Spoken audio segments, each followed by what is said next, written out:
Hello, good evening, and welcome to another episode of the Kennel NRL podcast. My God, 1 week in rugby league, honestly, just feels like a year. Honestly, even the game on Thursday night, Friday night, Dogs v Roosters. While it was a great game, so much has happened between then and now. It just feels like it's an eternity away, but. Uh, Unbelievable. Everything that's gone on, the Bulldogs' performance, the amount of plays that we've gone out, the state of origin. Teams have come out, the drama around it. Don't you love the theatre? This is rugby league, fans' heaven at the moment, just in terms of everything that's going on. But we don't want to get too ahead of ourselves. We want to give a quick hello and welcome to Notorious DIB. How you doing, Dibbo? I'm doing well, mate. It's good to be back in the winner's circle, followed by a bye. Only one play in Origin as well.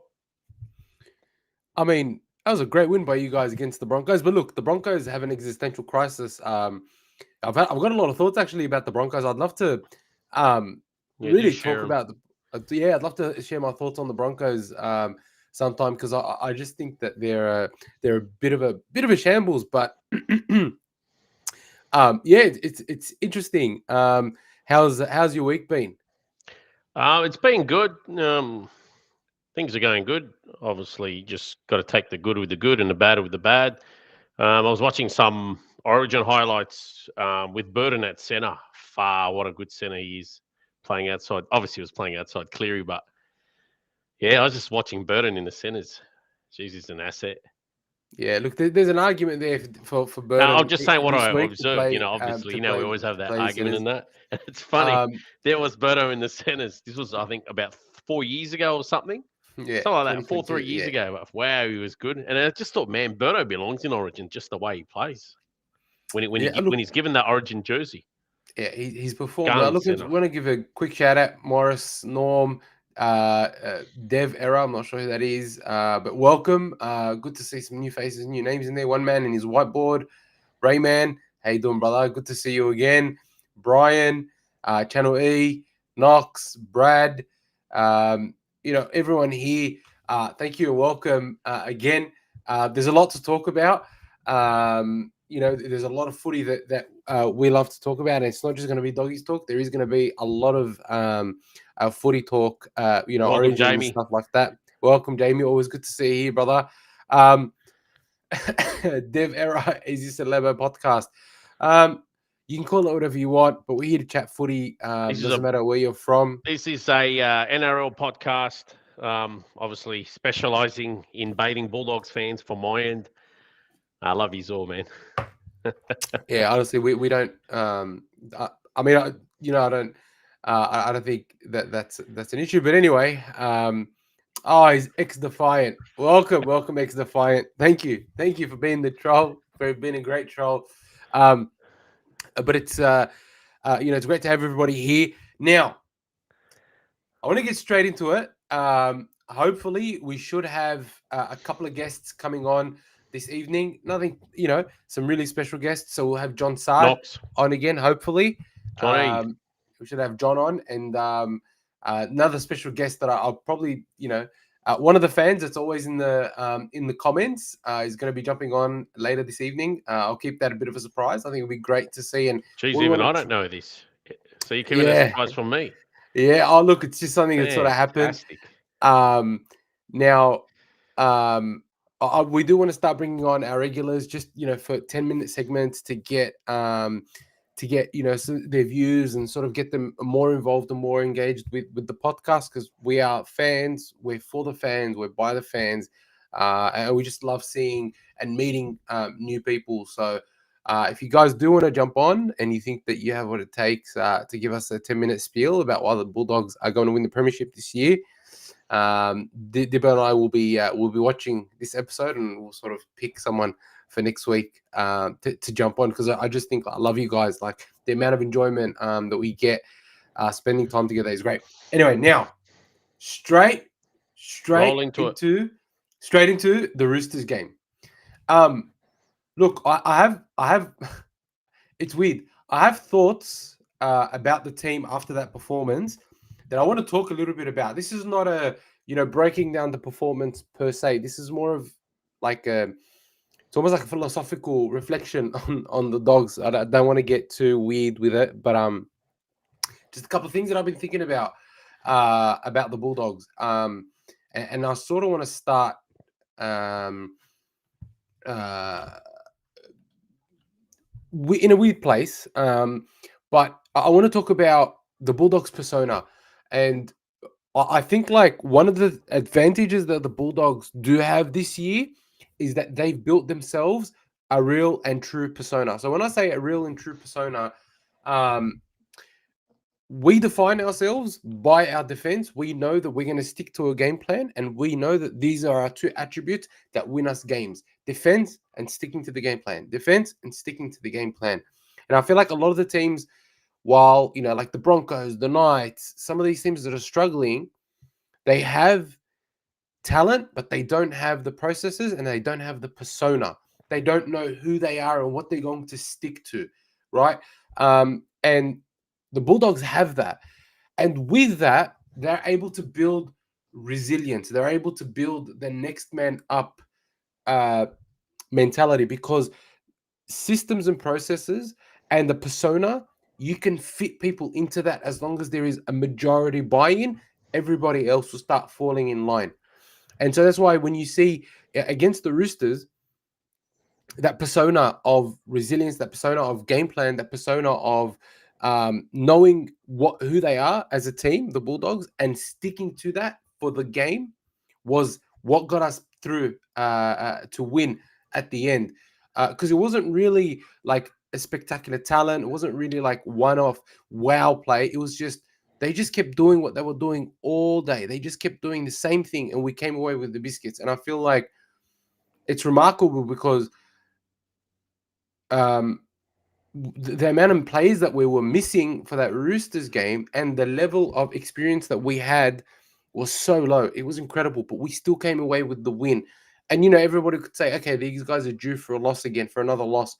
But we're at round 12.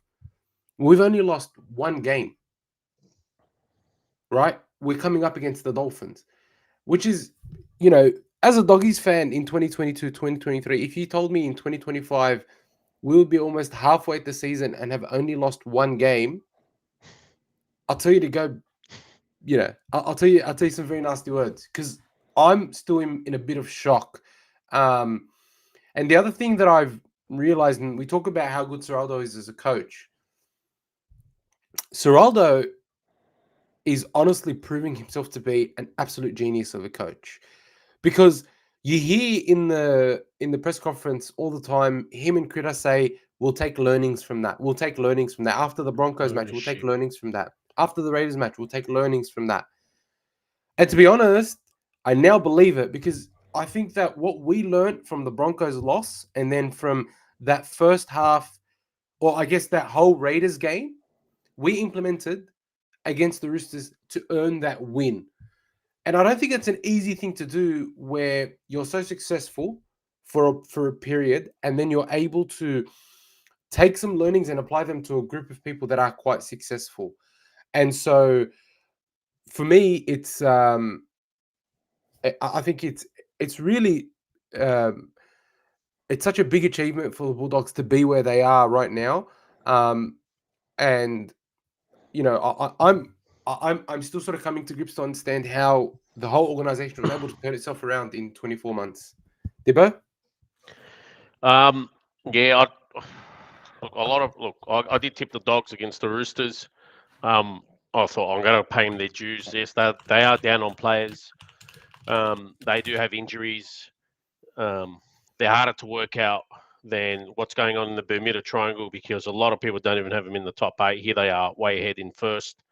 So I thought, man, they've proved us wrong over, discounting the first 3 months this year, but they've also proved us wrong last year as well. So I thought, I've got to pay them their dues. They just win. And they can win by giving a big lead away at halftime. Still haven't worked them out, to be honest. Like I said, they're a bigger mystery than the Bermuda Triangle at the moment. Because if you look at their lineup, there's besides like you got some Adonises in the team like Critter, for example. Kiraz is, but then you got some. I mean, look at some of their players in that team. Like it's it's like you went to the reject bin, for example, and found the raggy dolls and put them in there because other teams got more superstars than the Dogs, and then yet the Dogs are way ahead and they're toweling them up and they're winning quite comfortably. You can't work them out. I just can't work them out. Like even their last two performances. Oh yeah, he's the real Dogs at halftime, for example. Yeah. And then I guess they make everyone eat their words, including probably their own fans. Besides the believers, there will be believers in amongst their own fans, and there'll be some, obviously losing their shit. But it's now got to the point where their own fans, if they're behind by 3 or 4 tries at halftime, their own fans are still of the belief they will come back and win the game. That's what they've done in that sort of turnaround. Halfway through the season almost, and I'll tell you now, they got a lot of experts mystified. They're doing all the stuff. They're doing all the right stuff. Yeah, I'm telling you, they just got me. Can't work them out, to be honest. Like you got Morin, for example. He's like 5'1". You got Jamin Salmon, who is like the sicker flex of the team. Somehow he sticks it all together. And then you got Bailey Haywood. He started off his whole career as a half, and then the last couple of seasons he's played off the bench or as a lock or a backup hooker, and then he starts finding his groove this year, and then he comes on, and then in the games the halves aren't firing. Matter of fact, the last month or so he's played better than your halves. It's like he was the lead half on the field. It's just what don't know what to say, honestly. Even your halves, like even Sexton, for as much as everyone gives him stick, even Burton, everyone gives him stick, but they just keep pulling it out. They keep pulling out a rabbit out of the hat, basically. I mean, your props aren't the biggest in the world. They're more on the small end. And here they are making a mockery of opposition forwards. And now you got some of your big boppers coming back. So what happens there? Like, do your big boppers ruin the chemistry of the team? Do they really kill it? And then what does Ciraldo do with his selection makeup? There's a lot to discuss about this team. A lot to see over the next couple of months are going to be the most important, I find. They're starting to suffer injuries. I mean, hopefully they get all over the suspensions. I still think there's a bit of a jigsaw in the back line that needs to be fixed as well. But obviously, I'm sure that will sort itself out. There's a lot of guys. There's some superstar lower grades that plays on the flanks. He'll force his way into the 17, especially in the back line. But yeah, go ahead. I was thinking about the Fijian, but yeah. I think Jethro Rinakima is the one you're thinking about. But yeah, that's what I'm thinking about. What a guy. I always juxtapose the Bulldogs to the Broncos because I feel like that was, that half was our worst performance of the year. Can I just quickly stop you? I just want to quickly reply to a comment. Yes, everyone says Sexton's garbage, but like I was touching on earlier, the guy's grinding out the wins. He's actually putting in, like they're winning. The whole thing's harder to work out than the Bermuda Triangle. Back to you, Elmo. Sorry. So on Sexton, last year, if you guys remember, at this point of the season, I think we were 4-7, right, with Hutcho at halfback. With Sexton, right, we're 9-1, right? So as much as people want to talk crap about Sexton, you can see he's improving week to week. He's putting in the effort week to week. And so to say he's shit, look, all right, he's not the most consistent. I do understand. He is still quite young. He's still learning. Well, I already told you. If anyone's watched those previous episodes, it reminds you of St. George's Noel Goldthorpe in the 90s, who played in 3 grand finals. He's not the most flashiest of halves, but give him his dues. He's got what's his success rate, Elmo? 80%? I think yeah, altogether his success rate's about 82%. I have to just double check. I just want to give a quick shout out to John Sard, who's just given us a $15 super chat. What an absolute legend, Thanks, bro. Johnny. He's a huge supporter of the podcast. Love you, John. Actually, John was supposed to come on this evening, but due to my poor communication, he's busy. Apologize. I promise we'll have John on. But what an absolute legend. It means so much to us. Thank you so much, guys. And actually, while I've got Thanks, you here, Johnny. I've got 53 people in the chat. Please just give us a thumbs up. If you're sitting in the back and you don't really interact too much, just make sure you subscribe, send the message. If you haven't sent a message before, just say hello, type in a message, say hi. Or we just love seeing all the new faces. We love seeing everyone join in the discussion. Elmo, I actually had a premonition today. What's that? He's playing the grand final. Really? And first and forefront was Sexton. This is why this has come up to me again, because it reminds me of Noel Goldthorpe. 3 grand finals. Some of the great halfbacks had played in 1 grand final. So, it's interesting. This guy played in 3. I think we'll be minor premiers, and I think that we'll be minor premiers, and I think we're a strong chance of being in the grand final. But I just want to go back and sort of compare 2 teams, and I always compare the Dogs and the Broncos. One of the things that I find interesting is the saying, a champion team will always beat a team of champions. And it is so true, because if you look at the Broncos are a team of champions. On paper, I think that the Broncos should be almost unstoppable. Almost unstoppable, right? But sorry, I have to stop me. A Kanji has just given us a $15 super chat as well. Legend. Absolute legend. Hey, we can I ask, appreciate is it all that so much. What's that chicken place? Oh, it's Chikanji. Are they related? That's Chikanji. I want to go there. I'm dying to go there. Why don't we have a podcast meet up there? Chikanji. Hey. It's about 40 minutes from my house. Let's I'm happy to drive. Yeah. Jamie Teasdale will catch the flight down. All right. Jamie Teasdale, Morris Collins. But thank you so much, Kanji. Thank you so much, John. You guys are absolute legends. It means so much to us, your support. Honestly, I can't say that enough. How much we just love doing this every week, having everyone here. Now, so I go back and think: team of champions versus a champion team, and the Dogs are the ultimate champion team, whereas I think the Broncos are the ultimate team of champions. And I feel like it's really stark. Like, if you ever wanted to see that in action, really live, you look at the Broncos and the Bulldogs. If you look at our teams head to head, right?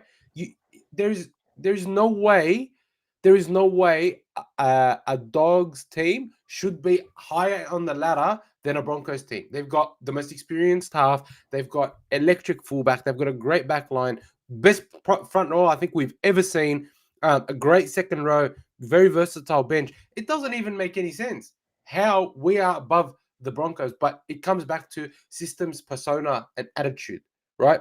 We have an attitude and we have a persona and we stick to it, whereas the Broncos just go out there and think they're going to get on top of everyone. They're going to use their talent to get on top of everyone.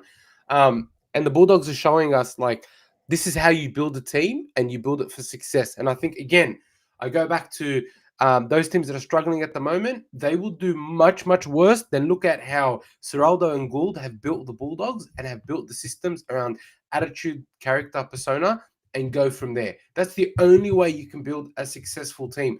And it was very interesting how they've actually been able to build that system. So I watched the podcast that Jacob Kiraz did with Paul Kett. It's called Fanatics TV. One of the things that he was saying was, in 2023, when Ciraldo first came in, he refused to stick to any existing systems, even though it took time for the team to catch up to Ciraldo's system, or he needed new players to be able to implement that system. He did not say, we're going to lower our standards. He did not say, he did not accept bad habits, even though they were losing.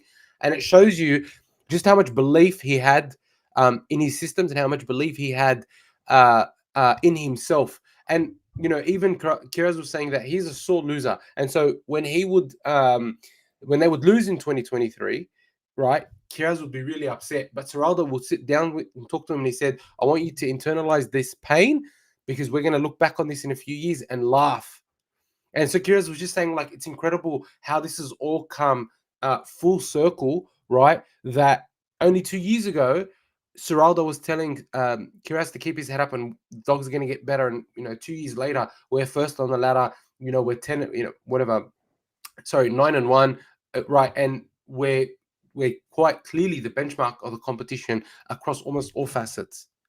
And look, you can tell me I'm glazing the Bulldogs all you want, and I'm happy to admit that I am glazing the Bulldogs. But I remember doing this podcast, 2 years ago in 2023, we got smashed 66-0 by the Knights, and we got smashed 48-0, and we lost to Manly 60-66 or 64-0, in 2022 in COVID. I remember all of those things. I'll never forget the pain of those days. But when your club has turned it around both on the field and off the field, and then you're seeing things like Maxi King make Origin, and you're seeing Jacob Preston now go into Origin camp so he can be around the boys, and you're seeing Kira's in the conversation. It's one of those things where you think to yourself, dude, like, whoever was in charge of doing this, and it wasn't just Gus and Ciraldo, it's the whole club. Like, Adam Drucey, I think, is probably one of the best chairmen in the competition in terms of how involved he is with the club. And so for me, there's just a lot of positivity that I think we need to talk about. So sorry, I was going on a bit of not a rant, but a bit of a monologue. Got some new people in the chat. Flo Lacey, welcome, Flo. Honestly, really happy to have you here. Sorry? Saying thanks for tuning in. That's what I was Thanks telling for tuning in. And hey, your Sharks played absolutely out of their skin against the Storm. That was a very, very, very good performance. I was very impressed. And you know what? Hines is coming back into form, and I'm so happy for him. Honestly, I'm so happy to see Hines coming back into form. Very quickly, just anyone else? Matthew Ward, good day. How you doing, Matt? Thanks for joining, man. All the dogs standing up. Yeah, they are. Go ahead, Gibbo. Brisbane got a massive problem on it. Like, I know it was only 4 points, but they got a gifted a forward pass, and then there was a few of those tries they scored off the back of some made-up ref piggyback calls. They got a big problem. Yeah, sure, one good half against the Dogs ain't going to carry you to the top 8. They're living off that glory. They got players there that just got the wrong attitude. I'll give you a prime example. Obviously, Ezra Mam's fresh and he chased the whole way, credit. But when Jacob Little skipped up that ball and ran about 85 metres, he went past Cobbo, who just did a lazy attempt. Like, he was in the slips and he's overweight. Went around him. Katoni Staggs jogging behind him. Walters jogging beside him. Gives up. Doesn't keep going. Ezra Mam tried his ass off. Obviously, Little evaded him in the end. But if Walters kept going, and obviously, Little having to shrug off Ezra Mam, he probably would have got him and stopped him short. There was 3 or 4 players in that line break, absolute laziness. And Little was playing at hooker, and he had been on a while before that, and he was putting in 100% before that. Like, he has every right to be gassed as much as them. And he just went the whole way. Ezra Mam, credit to him, chased the whole way. He's a pocket rocket, but that's where they're at. I guarantee if that was Canterbury-Bankstown Bulldogs, there would have been at least half a dozen players chasing all the way to the end there. And if they didn't affect the tackle, they would have got very close. Whereas Brisbane, it looked like only one guy was going to affect the tackle there, and he went past half a dozen, and they all dropped off. They don't want it. I think you're spot on. And I actually think the Broncos have an existential crisis. It's not a normal crisis. They've lost 5 of their last 6. This is a real crisis now. Look, I used to say that Broncos going bad is not good for the league, but now we've got the Dolphins, we've got we've got North Queensland, we've got all the Queensland teams at the moment. This week, the Dolphins? No, but I'm saying Queensland has more teams than just Broncos now. So if the Broncos go shit, it's not that bad, not that big of a deal, right? Yeah, they're a financial powerhouse, but that's. Anyways, like, I genuinely think that the Broncos have an existential crisis at the moment, and unfortunately, it looks like Madge does not have the answers, right? And I think the Broncos are the Goldilocks of the NRL, Why I say that? Paint my So nails. not just that. No, nothing like that. Um, yeah, Luke Biatti is saying it. Seabold was too technical. Kevy too soft. Madge too tough. It's like Goldilocks going around and eating all the porridge to find the one that fits her perfectly, so she There's can no have a bit of a resilience. nap.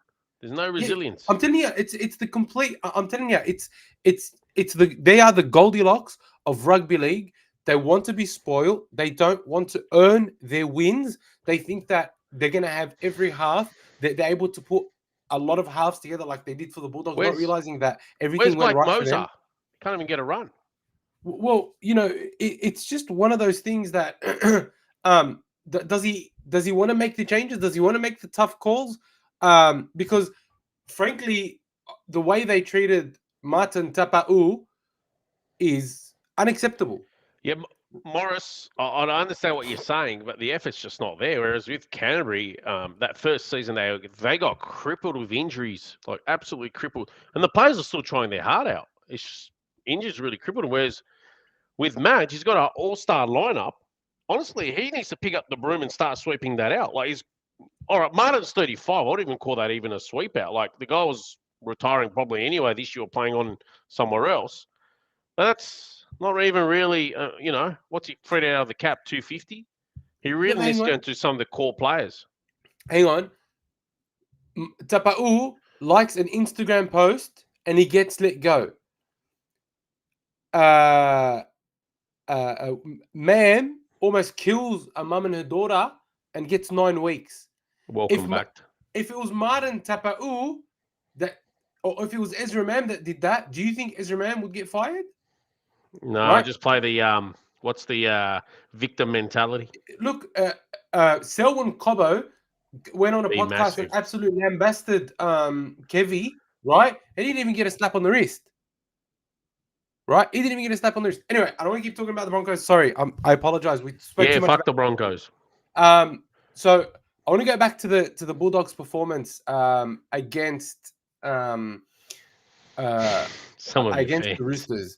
I want to say the Roosters played so well. Like that Hugo Savala was fantastic. I thought Nafahu White and Siwa Wong played out of their skin. Their forwards really did dominate us quite considerably in the very beginning. Or in that first half. And I thought, to be honest, I thought our defense did very well to keep them to 14. I thought at any moment they're going to score another try. But I think we did well to keep them to 14. And I think like one of the problems with the way we're playing at the moment, because we're missing 6 or 7 of our big men, we're playing what I call like small ball. I don't know if this sounds stupid or whatever. Let me know in the comments if I should shut the heck up. But I call it small ball. And I think like by necessity, if you're playing small ball, you sort of run the risk of being dominated if the team gets out to a flyer. And that's what all the teams have realized about the Bulldogs is that they need to come out and come out really hard in the first, 10, 20 minutes and sort of put us on the back foot. Once we get on the back foot, we can't play our grinding style of footy. And we lack the ability to have that quick line speed. We can't get our kicks off when we need to. We have less time to put kicks in.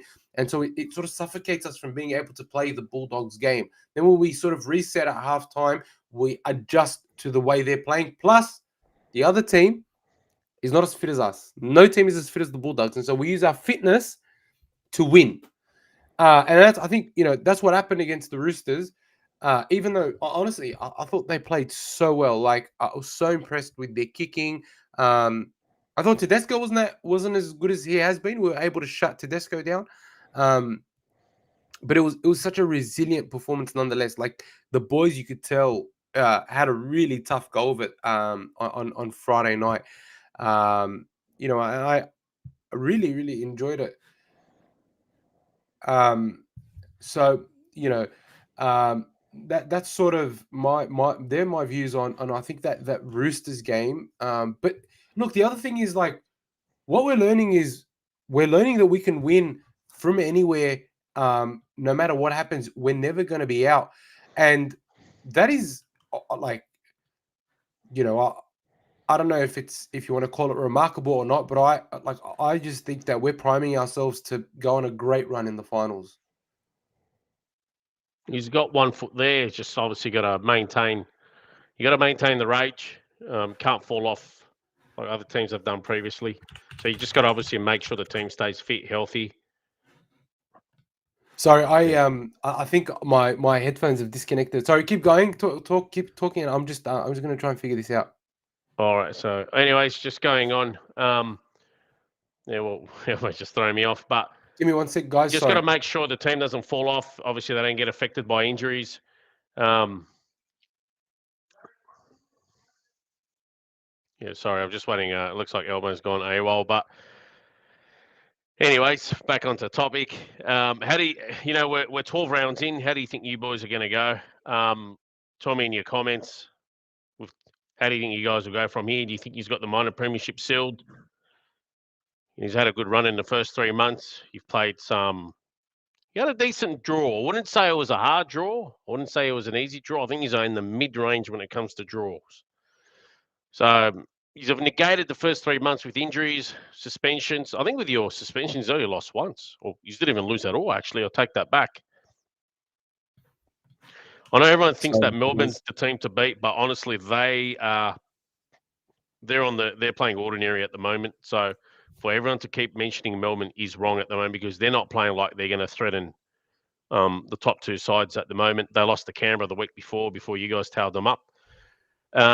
Dev error, no, it will ruin the team chemistry because Sherry's doing well in the centres. Crichton's doing well in his centre. He obviously plays reps. Burton's working well in the 5/8 position for the club. The whole team chemistry is working. I actually wouldn't move him. It's just a running joke I got with Brian, who seems to rage at every time we do bring it up. But in saying that, I saw highlights today of Burto playing centre in State of Origin a few years back, and yeah, wow, he's really good there. But with your team, he's a 5/8, so that's how it's going to be too, unless you find the gun half that, and obviously one of your centres leaves, because I wouldn't release Sherry the way he's playing. I think you're back. Oh, yep. Sorry. Yeah, sorry. Yeah. I've been here for a couple. Sorry, I don't know what happened to the audio. I just had to sort it out. But look, again, we sort of people want to talk about easy draws and things like that.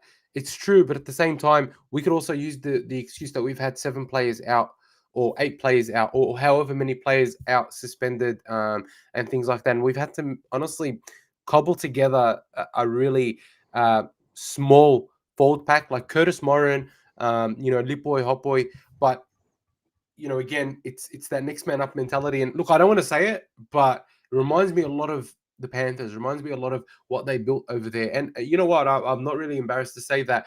The Panthers, they never went on a signing spree, never. Yeah, I think we're emulating what they did very, very well. Don't forget you have massive Burton. No, Burton cannot go to centre. That's all right. He's just baiting you. What are you for it? Bloody hell! Like you and Brian, honestly. Bro, how long do we have to eat the same crap again? This is the salmon that jumps on the hook for you. Him and Brian are the salmons that jump on the hook. Right. Honestly, I was just saying minutes ago, it's a running joke, but somehow Brian takes the bait always. Here's another one. Anyways, when you reckon you will end up in centre? Mitch Woods plays for it. No, I'm only kidding with you. Anyways, and look, MKTV's asking what's 3-0 Elmo. So I used that as a bit of a prop in my State of Origin video because I think that the Blues are going to beat the Queensland 3-0. But we'll get to State of Origin in I'm worried, man. Look at the team. Let's talk about some of the statistics out of the Roosters game because I think there are a couple of standouts for the Bulldogs that I think deserve a good mention. I think the first one, and he got the Bulldogs Dog of the Week. Lipoy Hopboy. Lipoy. Oh, I could read you like a book. Far out, bro. Lipoy Hopboy. Has come back this year. He played 45 minutes in the middle. Which is it's not an easy thing to do to play 45 minutes in the middle when you've been in New South Wales Cup the whole year. But he ran for 138 meters and he took 14 runs. Um, you know, you can say what you want to say, but that is actually fantastic for a guy who I don't know if he's like he's always seemed to be a little bit of a smaller forward, so not exactly a prop, but he's playing like a man on fire. He's come back and he's sort of trying to prove to himself and to Ciraldo that he can do it. He's trying to prove to everyone that he's up for it. And he's even against the Raiders, I thought he was fantastic. And against the Roosters, which was a bruising match. I thought he added a lot of sting to our forward pack. The other one obviously is Max King. He's really, if you look at our team, Reid Marnie, Daniel Saluka Fafita, Curtis Moran, Lipoy Hopoi, and Luke Smith. He's really the only prop we had in that game. Daniel Saluka Fafita was off after 8 minutes, and so we were running with one prop. And so he took 17 runs for 179 meters, almost as the lone prop, and he absolutely killed it. Like he needs to be given the credit. He was excellent. He made 31 tackles, did not miss any. What a performance by Max King. And, we're going to get to it, but him being an Origin is very, very well deserved. I cannot stress enough that this guy deserves to be there. Granted, Terrell May did get robbed of his position, I believe, but he definitely definitely deserved to be there, Max King. And only us Doggy supporters will really know the amount of work that Max King gets through for our team. I don't think anyone else realizes how excellent Max King has been, and he showed again here against the Roosters. He played 55 minutes, which is remarkable. The other one that I have to make mention to is Milky, Bailey Haywood. If you look at his stats, looks underwhelming. Looks like he didn't do much, but his ability to link between Toby Sexton and Burton, especially over the last couple of weeks, I think has just changed the way we've played. I know how great Kurt Mann is. I know that Kurt Mann is fantastic both in attack and defense, but I'm almost starting to prefer Bailey Haywood over Kurt Mann, and that's a big, big rap to put on someone who's still very young in their career, because this kid is something special. And I actually worry that some of these new franchises coming into the competition will be throwing a lot of money in front of him to get him over to their team. That's actually my big concern. Shout out to Jamie Teasdale, $20. Wow, Lipoy, Hayes, and Kings killed it, and get a real jersey too. That's a good one. That is, get a real jersey. Thank you so much, Jamie. You're an absolute legend. I think my jerseys are rip off St. Helens. Cup just quickly mentions boys massive Vast fan, but since being brought to Oz to play a league, being immersed in the league culture, you learn league goes great when the big historic clubs like the Dogs and Dragons. Yeah, look, I'm with you, man. I'm a big Vast fan. I'm so happy that they're doing well. But that there are some big teams in New South Wales that are that the whole league sort of benefits from. So it's great. And I think the Panthers are one of them now as well. Just the amount of opportunity they've given to new coaches and new players and things like that. Now, Dibbo, was there anyone else for the Doggies that stood out for you? For me, that stood out for the Doggies. Yeah. Well, you've already touched on him, Haywood. I think that was the first name I mentioned to you. Yep. If as soon as when I first had a chat to you about the game, I think it was just straight away talking about Haywood. I was just, wow, that was pretty good. But you know what? That last 20 minutes, the boys all stuck in there. Like Sexton came through and Burton came through, and they weren't having a flash hot game. Don't forget, in that first half at all. Obviously, there was some comments thrown around and jibes and all that. Some of the other chats I'm in and all that. And credit to them. Sure, they might have had an ordinary first 60, but their last 20, they were still they wanted it bad. They obviously didn't throw the towel in. But for me, I thought Hayward, that was my pick of your team. Obviously, Hippoy did well. That was very good of him. So, but for me, it's Hayward. That's my special mention of the week. Yeah, I think Kira's be massive has mentioned that Kira as well. I think you're right. I think it comes all. We left a couple of tries out there. Kira's Give me a sec. Kira's sort of made that break and sort of offloaded to pass the ball to Tracy. Obviously, we didn't get to try, but I think that first break was actually great. Really, really loved it. From him, and he's always running it back so hard. And just to see him injured, like I think if he wasn't injured, there would be a case to be made for Kiraz in Origin. Oh, Dib, you absolute legend, absolute legend. Oh God, thank you. Does that so comment much, get mate. at least highlighted to everyone? Like, All right, bro. come on. All right. But it won't happen. I'd rather lose Finau Latu than lose Hayward. Get lost. can't lose Have you Hayward. seen Finau Latu in person? You're gonna drool. Bro, You're gonna be drooling when he Big ends L, up at your bro, Big club. L You're gonna will say not- thank you will for not sending this lose- guy to us. Thanks will for not your lose loser Hayward. club for not re-signing this Will guy. not lose Hayward to anyone. Very quickly, you've got 54, 55 people on. If I could just get you guys to give this video a like. If you guys are chilling in the background, no comments, just please subscribe to the channel. Helps bump us up in the algorithm, helps bump us up, get us more and more Does anyone busy.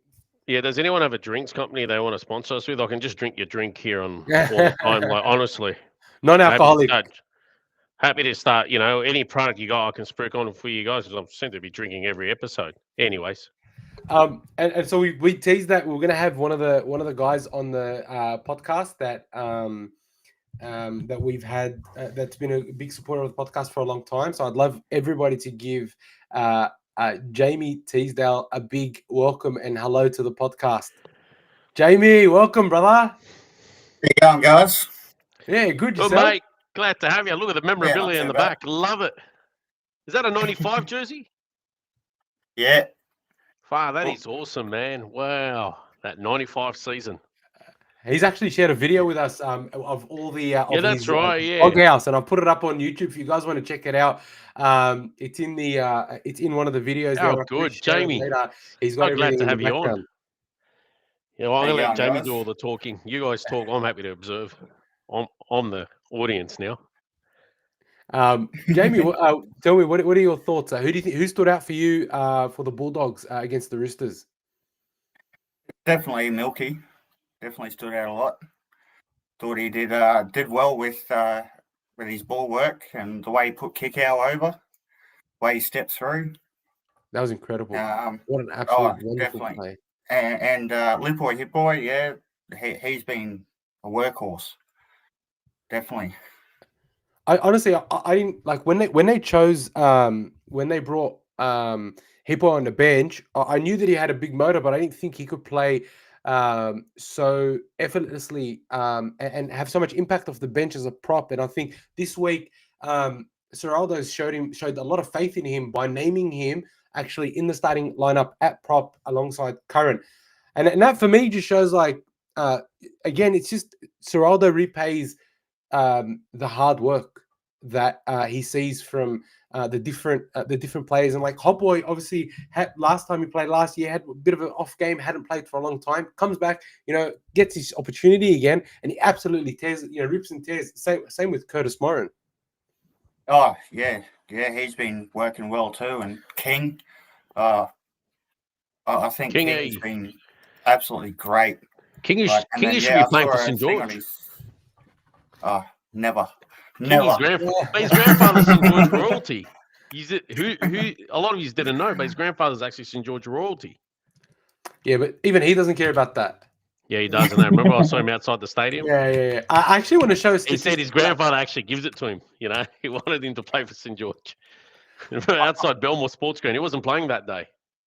I actually want to share something from Random Stats Guy about the props and the current statistics, just to sort of show what we're talking about. So have a look at this, guys.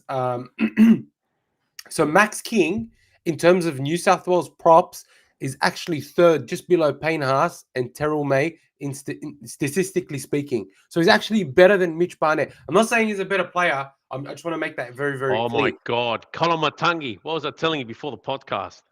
Bro, Kalamatangi is, How awesome is he at prop? Good. He's fantastic. He should always. That Wayne Bennett is Wayne Bennett. What a master! Just to put him at prop. Look at him the last few weeks. Wait till the end of the year. Meters. There's some questions for you in the comments, Jamie. So MKT is asking, what are your thoughts on Sexton? Does Elmo go too easy on him, or sort of do I have a point?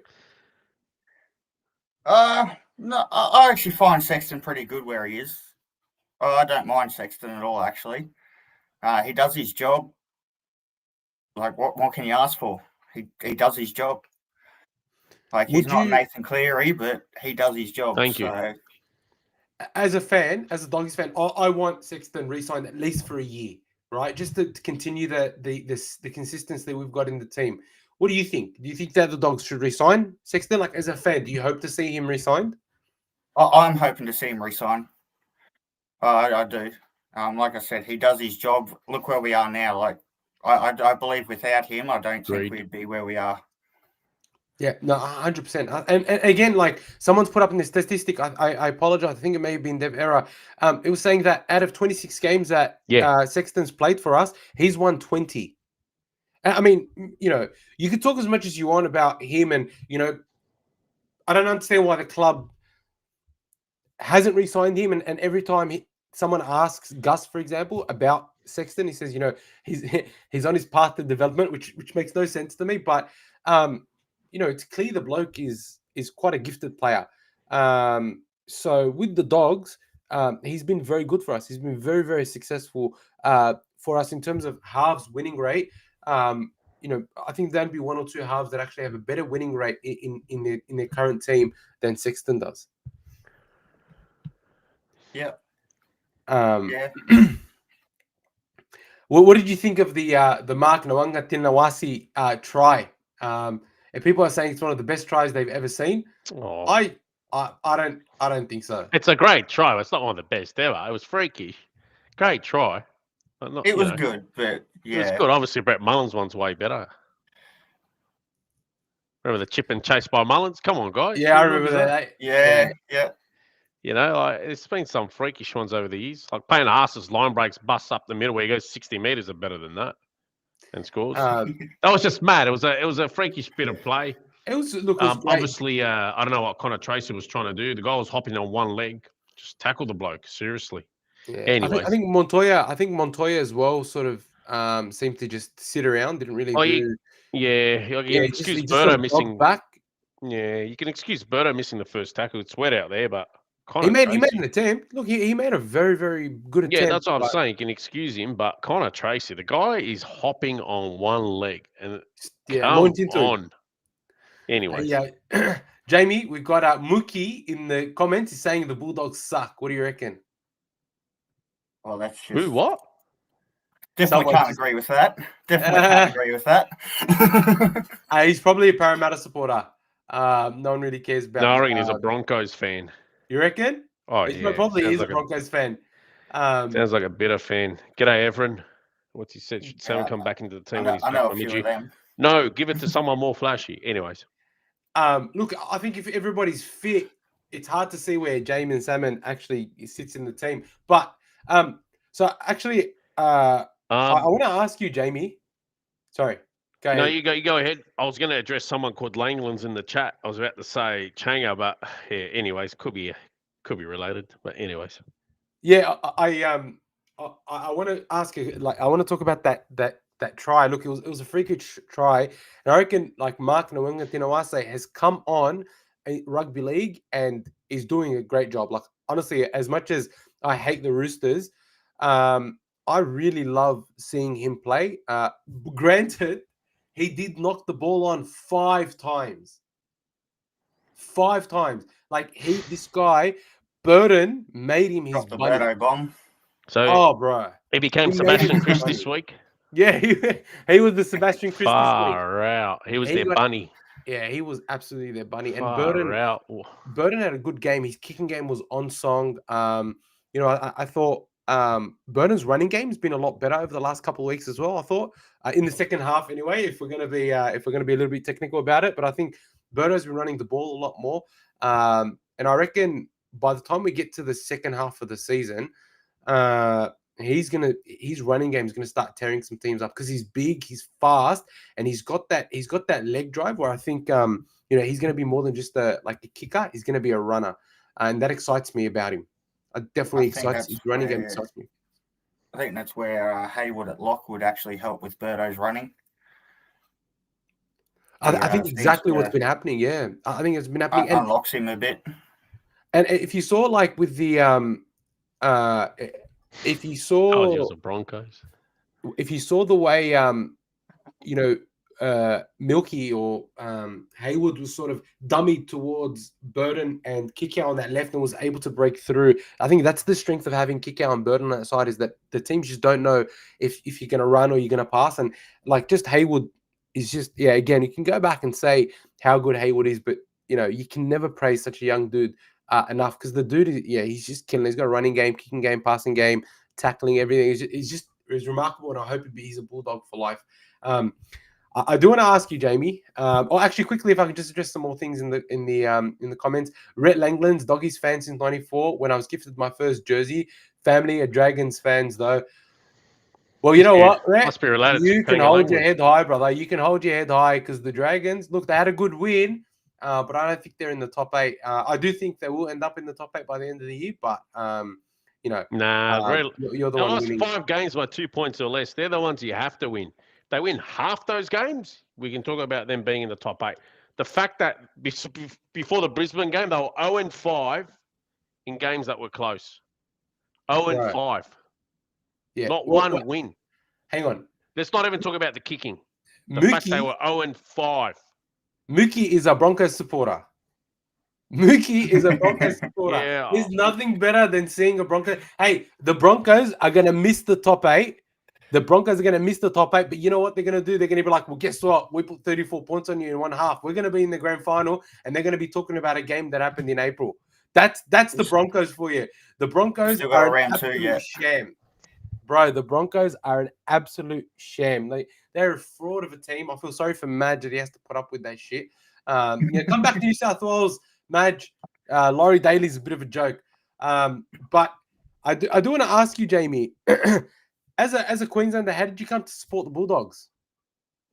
Growing up, obviously living in Ipswich, everyone thinks that you should go for Brisbane. But I grew up playing for a club called the West End Bulldogs. Oh, West End Bulldogs. Yep. Is that the West End near the city there? No, it's actually West End in Ipswich. Yeah, okay. All right, yep. First time I heard that. Yeah, I grew up playing for them, and my favourite player was El Magic. Hazem El Majri. Wow. What a goal kicker, man. Wow. Some iconic performances. For me, that game in Origin, he's kicking, and he scored a try. His goal kicking, they were all tough kicks. There was also the grand final. He scored that try when he, managed to pull himself out of the tackle that was almost complete, and his goal kicking. Yeah. There's one game at Cronulla at Shark Park. Does everyone remember it when the wind was swirling and he got the ball to go the other way? That was the best goal kicking performance. Best goal kicking performance I've ever seen. Yeah. Best ever. But they're for me. Obviously, there's the Newcastle one, but those other 3 games are the games that stand out for me. And his defense was impeccable. He wasn't the quickest of players. I'm sure half the people in this podcast probably can beat him in a sprint. I mean, in his career, not now, but he had enough pace to make sure he scored 100, and he was a great finisher. I just always think, imagine he had an extra yard of pace. It'd have been phenomenal, because his defense was great. His defensive reads were great. His tackles were great. For someone that was about 5'8", 5'9", he was, he played well above his weight. Pound for pound, he's one of the best ever. I love that. So, how long have you been a Dogs fan, Jamie? Years, since I was probably 6. Wow. So you're Wow, long time. you're a rusted on fan. Yeah. 6 I years was old. at That's a 36 long this time. Yeah, year, so 3 decades. yeah. That's nice. That's You know huge, what? bro. So you would have you would have followed them the year they won the Prem. Oh, great timing. You would have followed them when they won the grand final that year. That was a Yeah. great year. Yeah, I remember that team. John Timu, who came over from the All Blacks. I remember that signing when it happened. That was big news. There was also always the rumour swirling that the Dogs signed John Olomu. Who's old enough to remember those rumours I swirling? They remember wouldn't that. go away. Yeah, I remember that. I Far remember out, that. man. That was insane. Yeah. That was insane. All right. So, I mean, I guess, did you have any other thoughts about the Roosters game, Jamie? Just watching it. Was there anything in particular that you thought stood out for you as a sort of from the team? Not really, apart from the boys we've already mentioned and the fact that they keep giving us heart attacks in the first half. But Oh, bro. I It's was more like Friday night. disappointment, eh? It's more like Yeah. anger and disappointment, and then the heart attacks start in the second when they start making the comeback. Look, Yeah, it's he's not getting really. closer and closer, and then they might blow a chance. That's where the heart attacks start. Unless you're a I St. think it's George because we fan. know that they can come out better than that. Like, Yeah, Oh, we see what they of can course. do. It's just a disappointment. Like, it's 20-0 and 14-0. Like, it was just a flat line.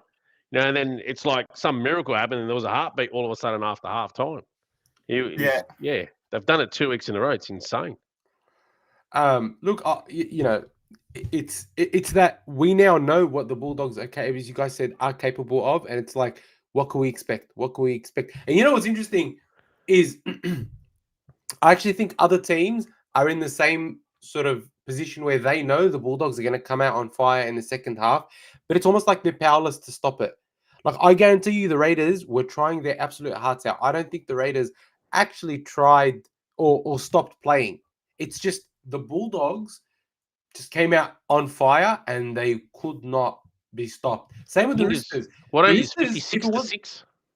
what was that? 56 to 6 in the second half on those last 2 wins. Something like that, yeah. Obviously 46-0 at half time, but yeah, that's just. A game's not I played in told you 40 they're the minutes. Bermuda Triangle. I cannot work them out. I've They're- honestly they're just thought I'm going to pay them their dues and just keep tipping them. And a lot of people didn't tip them against the Roosters. I did. So I thought they deserve the respect. So even though I can't work them out. Speaking of tips, I have to mention this very quickly. I tipped the Here he Dragons to beat the Broncos, and Here he you said goes. do not tip them. I tipped your team because I know that the Broncos are a joke, I got 6 out of 8, and obviously I didn't tip the Dragons. That was one of the two I didn't get right. which is, it's nuts that you didn't tip them. Yeah, but yeah. Anyways, So it was a bit of a costly win as well. They lost Dylan Egan for the year as well to go along with that was Ryan Couchman, disappointing. the other twin. Man, Dylan Egan is so good. I'm a big fan. Even of the him. other Couchman, but Yeah. yeah. Benny the Bulldog asks, what do you guys think was the highest quality game of the round? There was so many candidates. The game is in a very good place. Look, I agree with you. I think the after they fixed the head high crackdown and they've gone back to being rational, logical human beings who make good decisions. I think the footy's been unreal, outstanding footy. Honestly, I thought my game of the round, it's a bit of a weird one. They're all good. Besides that Para, I actually enjoyed that Para game. They blew them I away. thought they showed good. Para played good footy. They were all good games. There was no dour game. Yeah, I enjoyed the I enjoyed the Sharks Storm game. I was blown away by how good that was a good. I watched that with you.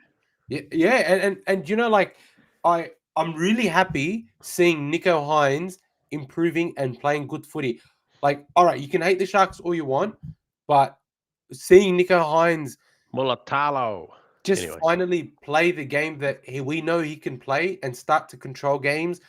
I don't know. It makes me happy for him. Like, all right, I hate the Sharks, but I don't hate individuals, and I won't target individuals. I'm really happy to see Hines doing well now that he knows that Origin is not like it's not a burden. Jamie, what did you think your game of the round was? Yeah, mine was the Sharks and Storms game. I really enjoyed that one. Were you happy to see the Melbourne Storm lose, or was it just the quality of the game that you enjoyed? I'm not really, unless it's the Bulldogs, I'm not really worried about who loses. Nice. But I think it was just the quality of football that was there. It was a good game. And look, to be honest, like Ronaldo Multalo had a great game. Hines played well. I thought, they were missing 2 players as well. Early on they lost Ramian and they lost Stone Street. So they had to do it with 15 players. And Melbourne were full strength. They had Harry Grant back. Nelson Asfa-Solomona was on the bench. They had a full team. And, I actually tipped the Sharks. Believe it or not, I actually tipped the Sharks because I think that the Melbourne Storm, when they have a big win, don't back up very well. And this year it's been like loss win. No consistency so far. There's no consistency, and I actually don't think these big wins are good for Melbourne either because it plays with their mind that they're just that good. But I actually don't think that they're that far out ahead of the competition. Neither of the Bulldogs, to be honest. I think that the Bulldogs have a lot of improvement to do. But it just goes to show everyone saying, Melbourne this, Melbourne that. I don't know. I think I think they're showing some vulnerability. I thought the Dragons and the Broncos game was a very good game. Oh my God! Sorry, I have to stop. I apologize to everybody watching this after the fact. But Dib, next week's episode is going to be huge. Dib will be wearing a Dogs jersey. Where's the game I'll at? take a photo of that. It's in Apple. Bro, this video is going to be on YouTube forever. I'm honestly putting myself on the clothesline here. You are going to be wearing a Doggies jersey. You know what? I'm going to no hammer either. I made it even worse for myself, bro. You're going to be wearing. I'm telling you, you're going to be wearing. Hammer's been ordinary, but yeah. You're going to wear a Dogs jersey next week because, like, the Bulldogs are going to win, and we're going to talk about that game in the next couple of minutes. But I just wanted to talk about answer Benny the Bulldogs question. But Dibbo, you've sealed your fate. If the Dogs win, brother, you're wearing a Doggies jersey and you're going to... Somebody better send me a Hyundai jersey. That's the only jersey I'll be wearing. That 95 Bulldogs jersey. Done. Won't have it any other way. Let's do that. Done, brother. Bro, I'm done. Look. So that 95 Bulldogs or 88 HFC Finance, I think it was. Done. But everyone in the chat, if you want Dibbo to wear the Bulldogs jersey, give this video a like. If you're sitting in the background, you haven't chatted, subscribe. Get in on the discussion, get in on the action. Because I'm telling you, next week, seeing a diehard Dragons fan in a Doggies jersey, mate, it's gonna be. I'll tell you what, I did grow up wearing the jersey they wore last week, the bandages, blue and white. Yeah. Yeah, that's a nice one. I actually wore that bandage blue and white jersey probably for about 20 years of my life playing junior footy for the Hurstville United. That was. So I actually used to wear blue and white nearly every week. So, but it wasn't the logo of the Dogs. It wasn't sentimental this way. It wasn't as hard. We were called the Struggos. I don't even know what. Anyways, Struggos for some reason. I didn't realize we were strugglers. I think we went undefeated for about 7-8 years. So I don't know how we were struggling. All right, excellent. Look. So Dibbo on next week's episode will be wearing a Dogs jersey of his choosing. It's gonna be very, very sweet to see Dibbo finally converted into a Bulldogs fan because his Dragons are anyway. So excuse me. I want to talk about the Dolphins game a little bit. I want to talk about that, and then we'll talk about the Origin team. I want to talk about the Origin selections. I'm really excited about Origin this year. I cannot wait. But I want to talk about this lineup while we still have Jamie here, about this lineup for the Dogs up against a fairly strong Dolphins team. And so, please, mate, Max Finno could even make the Dragons team. And so, look at the lineup. Who couldn't make it? Max Finno. Oh, look, I'm with you. But let's go through it, right? So we have 8 starters missing. We have 11 players total missing. 11. Let's not sort of lose sight of just how versatile and resilient our team is. We have 11 starters, 11 regulars missing. Right, sure. Some of them haven't played all year, but if the fact that we've got to have Blake Taft, for example, at center means that we've got someone like even a debutant like Jethro Rinikima is also missing. We've got we've got Inari Tuala who could play center. He's missing, and then we've got Sitili Tupanua, we've got Jacob Preston, we've got Max King, Stephen Crichton, Jacob Kiraz. So many players missing. And so the team that Ciraldo's named, not necessarily the team that's going to run out there, is Connor Tracy, Blake Wilson. Good to see him back. I think he should take Marcelo Montoya's spot permanently. Then you got Bronson Cherry there. Then we've got Blake Taff at center. I don't think that's going to be the team that runs out on Thursday night. I think that there are going to be some changes made. Whether it's Blake Taff goes to wing and Marcelo Montoya goes to center, or Luke Smith comes into center and Blake Taff goes back to the wing. Back to the bench. I don't know. But I have a feeling that Blake Taff won't line up at center. I can almost guarantee he won't line up at center. What about Jonathan Sewer and Jack Underhill's chances of playing? Look, I think that if Jack Underhill was going to debut, he would have just had him in the team. I think a few more weeks. I think maybe Origin 2, Origin 3. It hinges on Sam Hughes' availability. So tomorrow, Sam Hughes will be doing a fitness test to prove his fitness to play on Thursday. If Sam Hughes passes his fitness test, he will play. I think if Sam Hughes doesn't pass his fitness test, it will be Jack Underhill or Zion Mayu'u who make their debut for the Bulldogs. I think Jack Underhill deserves precedent here. He almost made his debut a few times last year. I think injury ruled him out of one of them, was it? That was Jack Todd. Oh, Jack Todd. Okay, but Underhill was very close to debuting. Underhill was very close, and he's been re-signed since, because the Bulldogs do believe that he is a future. And then you've got Todd at the same time, I think. What was that? Sorry, I think they re-signed Underhill and Jack Todd at the same time.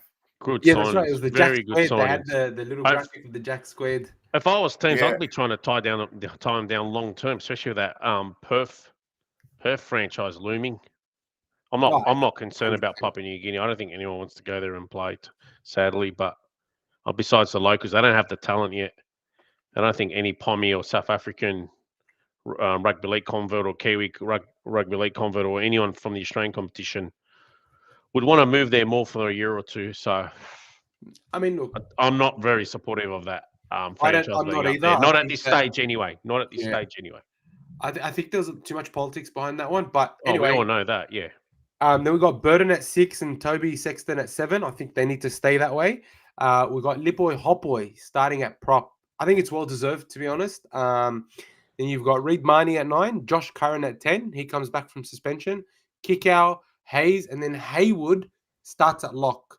I think this is a great move. I'm very happy to see Haywood finally starting.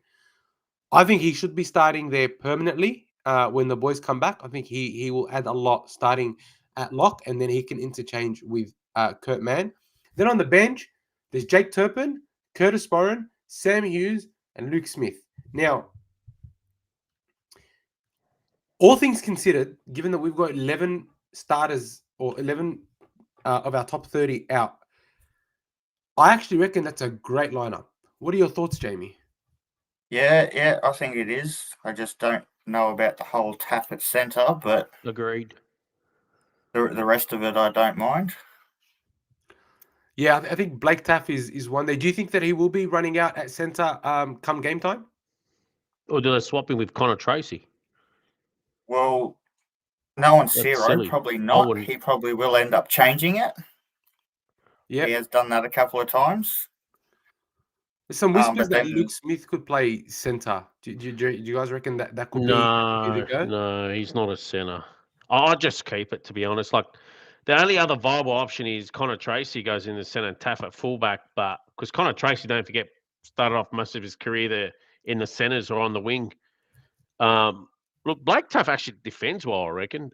He might just leave it, but the other option is Tracy to swap with Taff, but Tracy's just been gun at fullback the whole year. That's what I was thinking earlier. Maybe if they swap, like they could leave it the way it is and then like halfway through or something, or even at the start swap them two over, Connor Tracy and Taff, and then put Tracy back there at fullback towards the end.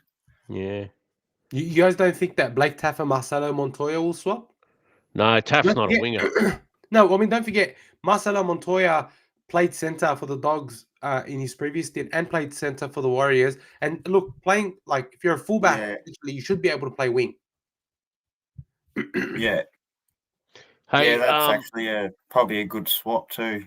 yeah, I've missed a memo on this. Kiraz is 18th man for the. No. So where is he? Kiraz is Jacob- injured. No, He's done his calf. Kira's- 4 to 6 weeks. Preston's just gone into camp.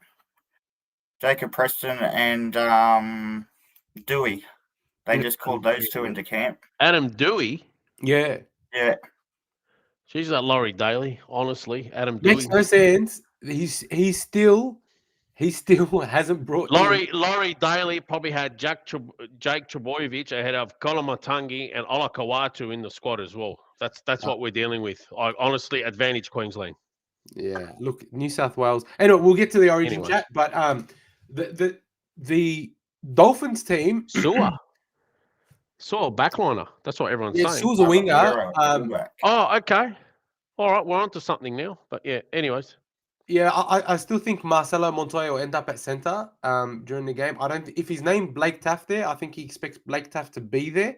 I mean, unless Jake Turpin drops off the bench, Blake Taft goes back to the bench, and then Jonathan Sewer then moves in like to the wing, and Marcelo Montoya moves to centre. Otherwise, I don't know if he's. Why would you just name him there? You could just have named, Anyway, I don't know. It'll be interesting to see what Ciraldo does have up his sleeve.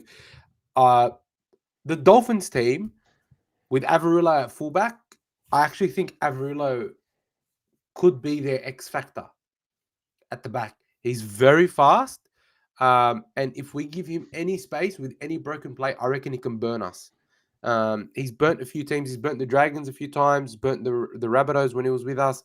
And if he gets the speed, if he gets the broken play, I think it could be a real chance to burn us. And I think obviously Isaiah Katoa, we're going to have to control him. And then Kurt Donahue, I think, has been good for them at 9. But overall, the Dolphins thing doesn't concern me too much. Am I being too cocky, or let me know, Jamie? What do you think as a Doggies fan? Am I being a bit cocky? No, I am. The only one I'd probably be worried about is Avellero back there. Yep. Herbie and Farnworth. Herbie. Come on, guys. Yeah, and Herbie. Katoa. Come on, don't forget Katoa. I mentioned Katoa, but I don't know if Herbie's been at his best. We haven't really seen him. He can tear teams apart if he wants to. He can, absolutely. And I remember last year He can do it against himself. the Broncos. Do you remember against the Broncos last year when they beat them 48-12 or whatever it Even was? against Para last week, he tore him up with that run. He just killed him. And so I think like our defensive line doesn't give him that ability because we don't have broken. There's a very little broken play with us, and I think we'll be good. I'm not even in the props in second row. I think Finifuiaki and Lumuelu are great, but I think our second row is good. I think Kikau and Hayes are going to do a great job. Bailey Haywood, I think, is, this might sound a little bit cocky, but I think Bailey Haywood gets the edge over Ray Stone as well, in my opinion. So, it just depends on how our halves go. Really, I think our forwards will hold their own as they have been for a year and a half now. It's interesting. I thought they've got Harrison Graham, who's quite young. Oren Keeley is quite young. So there's not that big of a difference on the bench. I think the Donks will do well. I expect Blake Wilson to have a very good game. I think he'll kill it for us. Yeah. And Lipoy Hopoy starting. Jamie, who do you think will be the one to stand out for the Bulldogs on Thursday night? Yeah, I agree with Blake Wilson, and I reckon Haywood is going to have a good game too. Yeah, great shout. Actually, that's a very good point. They're the type of team he can tear apart, especially when they get a little bit fatigued towards the back end of the game. You're absolutely right. I think Haywood will stand out. I'm so excited to see him play. I'll be interested to see how if Jack Underhill does start, how he goes in the forwards. I do hope he does get a go this week. Dibbo, who do you think stands out for you for the Dogs? 2 players. they really need a lift because for me, it's going to be the battle of the forwards that will decide the game.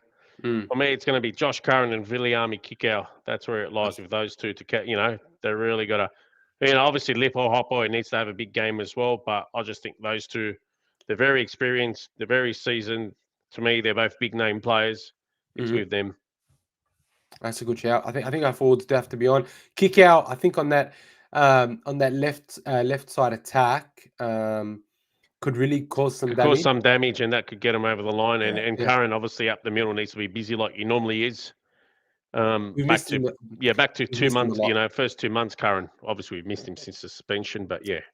Yeah, we missed him a lot. And I think he adds a lot to our defense as well in terms of the amount of work that he does. Okay, if the Dolphins are to win it, how do you think they win it, Jamie? Who stands out for them? I'd probably be going Avalero or Farnsworth. Okay. I think they're the ones. They're the ones that we got to watch out for. I think our middle should be right with Katoa. And maybe Bostock we need to watch out for too. Oh, that's a good point. I rate Bostock highly. I think Bostock is a great winger. And to be honest, I feel like he's still quite young, but I feel like he's an origin winger and he'll get there. I reckon he will definitely be up there. Yeah, he's been playing well. He's been playing very well. As I say, he's still quite young. Dibbo, where do you think the Dolphins can win it? Well, if the forwards can obviously match it with your forwards and they keep it tight, then it's going to come down to some individuals in the back line of the Dolphins. And for me, there's two candidates there that stand out, and it's obviously the halfback Katoa, who's pulling things by a string this year, and Herbie Farnworth. He's one of the premier strike centers in the world. There's a lot of great centers out there, and obviously he fits the top 5, top 10 centers in the game, maybe even top 5. It's going to come down to, if they're going to win, it's going to come down to one of them two. I think Averillo, you guys can contain. I know he's very pacey in that, but he doesn't have the physicality I find of Farnworth or Katoa. So they're my two candidates. Yeah, they're notoriously bad. Avalero will have trouble stopping kick out.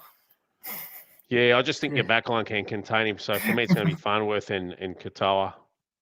Yeah, and Dolphins don't perform well in New South You Wales. also are at home, so the odds are stacked in the Dogs' favour. And also, I've put $8 to wear a Dogs jersey next week. So if anything's going to go wrong for the Dolphins, it's already happening because, things go wrong for the Dragons and for me. So sorry, Dolphins. I've just lasered them.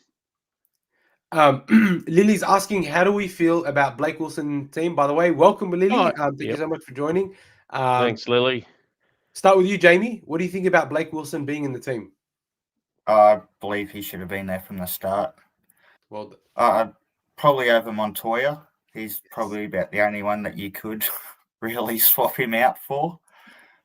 But Montoya's a bit of a strange one, but yeah, I don't know what to make of Montoya. He started the season great. He was great at the Warriors. He's physical and all that. I don't know.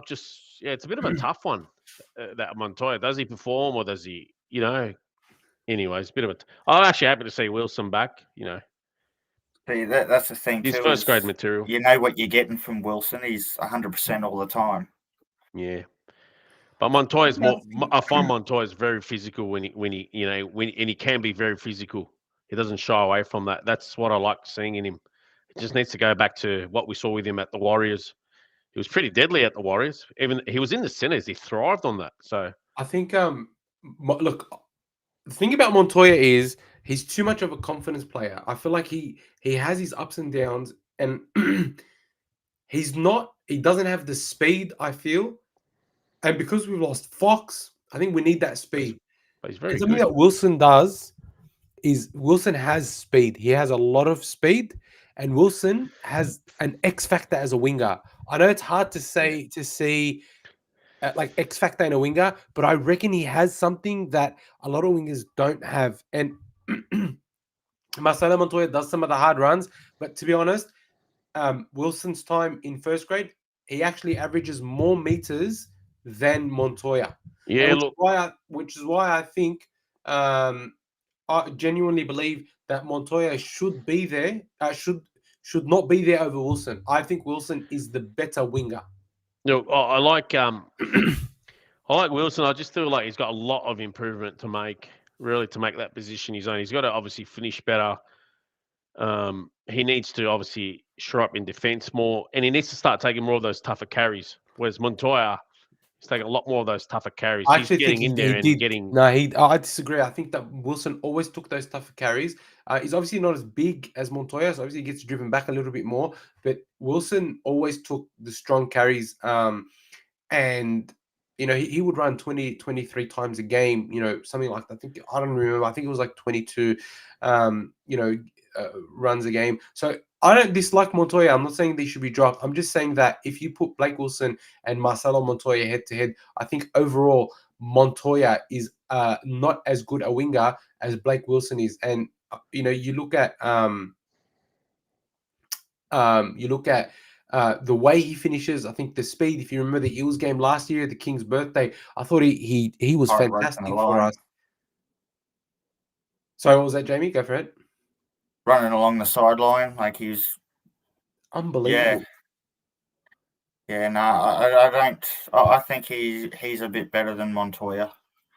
I'd probably select Wilson over Montoya. I don't look. He's got a lot of improvement in, but this year he's been off. No, he only had that one-off game against the Titans, but don't forget his center pairing was off. And look, like is he playing on the wrong side? I don't think he's playing on the wrong side. Don't forget he's a fullback. He's actually a fullback, not a winger.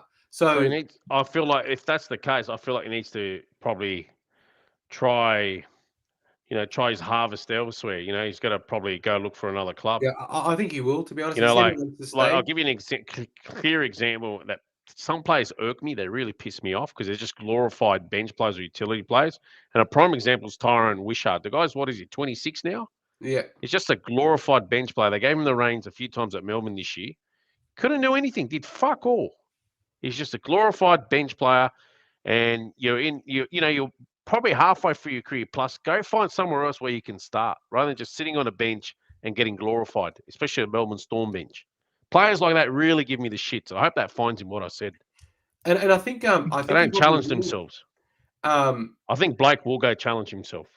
And he deserves to because I think he'll kill it. Honestly, I feel he'll kill it. Yeah, he should try his hand at fullback somewhere else, honestly. Yeah. And he'd earn himself more money too. And the missing one in this conversation as well is Inari Tuala. I've always liked Inari. But where is Inari? He's still injured, unfortunately. Every week he's returning and what's injured? I actually think he was a leg problem. But anyway, in any case, how's Rinakama going? I was just asking about the guy. Rinakama's really good. Nice. Really good. Are we swapping him for Latu? You're dreaming. You know what? I'm sure if they got Hutchison or Jake Turpin off you guys or someone I wanted, I'm sure the Dragons board will sign it at a heartbeat. But yeah. Yeah, I think you guys need Drew unless we're willing to give away, unless we're willing to give you guys a prop. No, they need Drew Hutchison. They, knowing the Dragons, I'll probably fumble it and sign him. All right. So, final thoughts on the game. What's your tip for the game, Jamie? I reckon 24-6. Oh, good shout. Bro, I love the confidence. I like it. Yeah, 24-6. Very quickly, Rayman has given us a $8 super chat. He's Thanks, made a great Raymond. comment. Hey, thank you so much, Raymond. Appreciate it. Really, really appreciate your support. He's made a great comment. He said, this week's team is better than our 21 full-strength lineup. Oh, by far. That is... Do you remember that? Bro, what a comment. That is freaky. Wow. How spot on that is. That is actually freaky how spot on that is. Because, we would have our full-strength 2021 team and we will be like, how do we minimize the damage? How do we only lose by 20? How do we only lose by 15? How do we, or 14 or whatever? How do we lose by only 3 tries? And then to be 11 first graders down and be talking, confidently about still winning, I think it's fantastic. And this is a great point. I really appreciate that, Rayman, because it's so spot on. Like I would argue that this is even better than our 2022 lineup. I would argue that this is better than our 2022 lineup. That's how Yeah. bad we were in 2022. But your lineup looks pretty like he's a missing players. But I look in there and I think, yeah, look, they got good players in there. I don't think he's even got a. You got not this. I look at your lineup and there's no one there I actually think is a bad player at all. Like at all. That's an honest opinion. I Yeah, look at agreed. your lineup and think, oh yeah, look, there's Curran and there's Kickow and there's obviously Burton in there. Like I'm just going through your lineup. There's Sherry, there's Tracy, like there's Smith on your bench. I mean, sorry, I meant Hughes on your bench. Like there's names in there. Yeah. You know, and there's some players, there's some names outside the 17 that've caught my eye. You know, obviously Mitchell Woods is one of them, and Jack Underhill's the other, for example. There's a few names there, a few future up and comers. How good is that? Yeah, and I'd love to see also Zion Mayu'u. I think He's actually caught me by surprise. He's in the 21 already. Yeah, and I think he'll be a great player, and I'd love to see him and Jack Underhill debut this year because given the strength of our 4-pack, and we've got Leo Thompson coming next year, just to see what we can develop over the next 12 to 24 months is incredible because I think we're going to start coming into that premiership window. Not saying we can't win this year, but I think next year and the year after we're going to be so primed. Yeah. Now, Debo, what are your once again? Thank you, Ray, man. That was a fantastic shout, and thank you for the super chat. We appreciate all your support, bro. Thank you so much. Much love. I think it's going to be a high-scoring game. Obviously, the Dogs to win. Dogs, I'm going to go 34, and Dolphins 26. 34-26 to the Dogs. That's a fair shout. It's on Thursday. Oh, are we expecting a lot of rain? I know we're getting a lot of rain in upper state New South Wales. Are we getting? I don't know how much rain we're expecting. Hang on, I'll check. Is it going to be miserable on Thursday? The weather? It's going to be pretty bad. We are expecting rain. I'll just go. For me, it's going to be a free-flowing game. I'm going to still stick to 34-26, unless the conditions are atrocious. Then we can probably go 14-6 to the Dogs. I actually think I think it'll be fairly high scoring. I think the Bulldogs won't concede more than 18 points. I'll be interested to see the freedom that the boys play with, given how small of a pack we've got, and if we're going to run them around. I'm actually excited to see Jake Turpin play. I think Jake Turpin is very underrated, and he should definitely try and find a team where he can at least be on the bench. He'll free up money, which is good. No, I don't think it's about the money. I just think that he's a good player. One of the things I like about Jake Turpin is that he's a very good runner out of dummy half. So I actually think we could score quite a few points. I reckon boy. Ipswich boy. Oh, that's right. He debuted with the Broncos. Yeah. Hang on a sec. So you guys had Langer and the Walters brothers, or Ipswich. Am I right in saying that? The Ipswich connection? Yeah. And Tommy Radonicus was the coach of that. I think in 87 side, he coached Langer, and they plucked Langer out from Ipswich to play for Queensland. Am I right? Yeah. I think he was the last player also plucked out of the Queensland Jets, Cup. I'm pretty sure. What was that? He was playing for the Jets and Norths, I'm pretty sure. North Tigers. Ipswich Jets, was it? Was either that or the North Tigers, I think. No, it was Ipswich Jets. Alfie, because Radonicus was his coach. Yeah. Yeah, Tommy, terrific. Yeah. Pretty sure the Walker brothers are there now. Yeah, that's right. Yeah, are they? Oh no, actually, are they still there? Are they? Yeah, I don't think they're coaching, but they're still involved now in the club. Yeah. Nice. Forecast is going to be rainy, so I reckon it'll be 30-18. I think we're averaging about 18 points. No, a little bit less than 18 points a game. I think that's a good shout. That's a very good shout. Yeah. So I reckon it could be 30-18. Put the poll up. 32-18. So yeah, I'll put a poll up. Be sure to vote in the poll, and just while I have your attention, please be sure to give us a thumbs up. If you are in the background or if you haven't seen our podcast before and please be sure to click subscribe. It really just helps boost our algorithm, boost all our content. All right. I think again 30-18, man of the match. I'm gonna go Viliami Kickout. I think he's been named captain surprisingly this week, and not Burton or Marnie. He plays better at captain, I find. Good. Yeah, let's see how Kickout goes as captain. Tariq Ahmed's just joined. Hala Bishabab. Hala, welcome Tariq. Good to see you in here. And Morris saying steady rain for Thursday. Scott Wood is just saying that all the players want to stay. Yep, they absolutely. 100%. Blake Tuff's come out and said he wants to stay. Scott, even Blake Wilson has said if he could stay, he can. He will. I'm sure Phil won't let him excited. stay, though, because Phil will go to him. Look, honestly, seeing how Phil Gould's worked over the years, and Cam Ciraldo being a good human he is, there's a lot of offer there. They won't let him stay. They'll make sure they go take the money and an opportunity to play 100%. elsewhere. And they're good people. Yeah, and like Ciraldo always says that we want to be an opportunity club, and I love the way they always talk about being an opportunity club. And I think like a lot of the 1 year contracts that they're signing, like with Hayward and Salmon and stuff like that, is to give them an opportunity to see what happens when Perth comes in. So I love our club. I think there's so much good that they're doing. I want to speak asking about who's going to be man of the match. Tariq Ahmed said man of the match is Sexy Sexton. Bryce, I don't even think it's a bad shout. I reckon he's gonna have a good game. If he wants to prove himself to the boys and to the coach, I reckon he'll have a good game. He'll have a very, very good game. So it's not a bad shout. I hope he does end up getting man of the match. He'll just stick it to a lot of the supporters that think he's no good.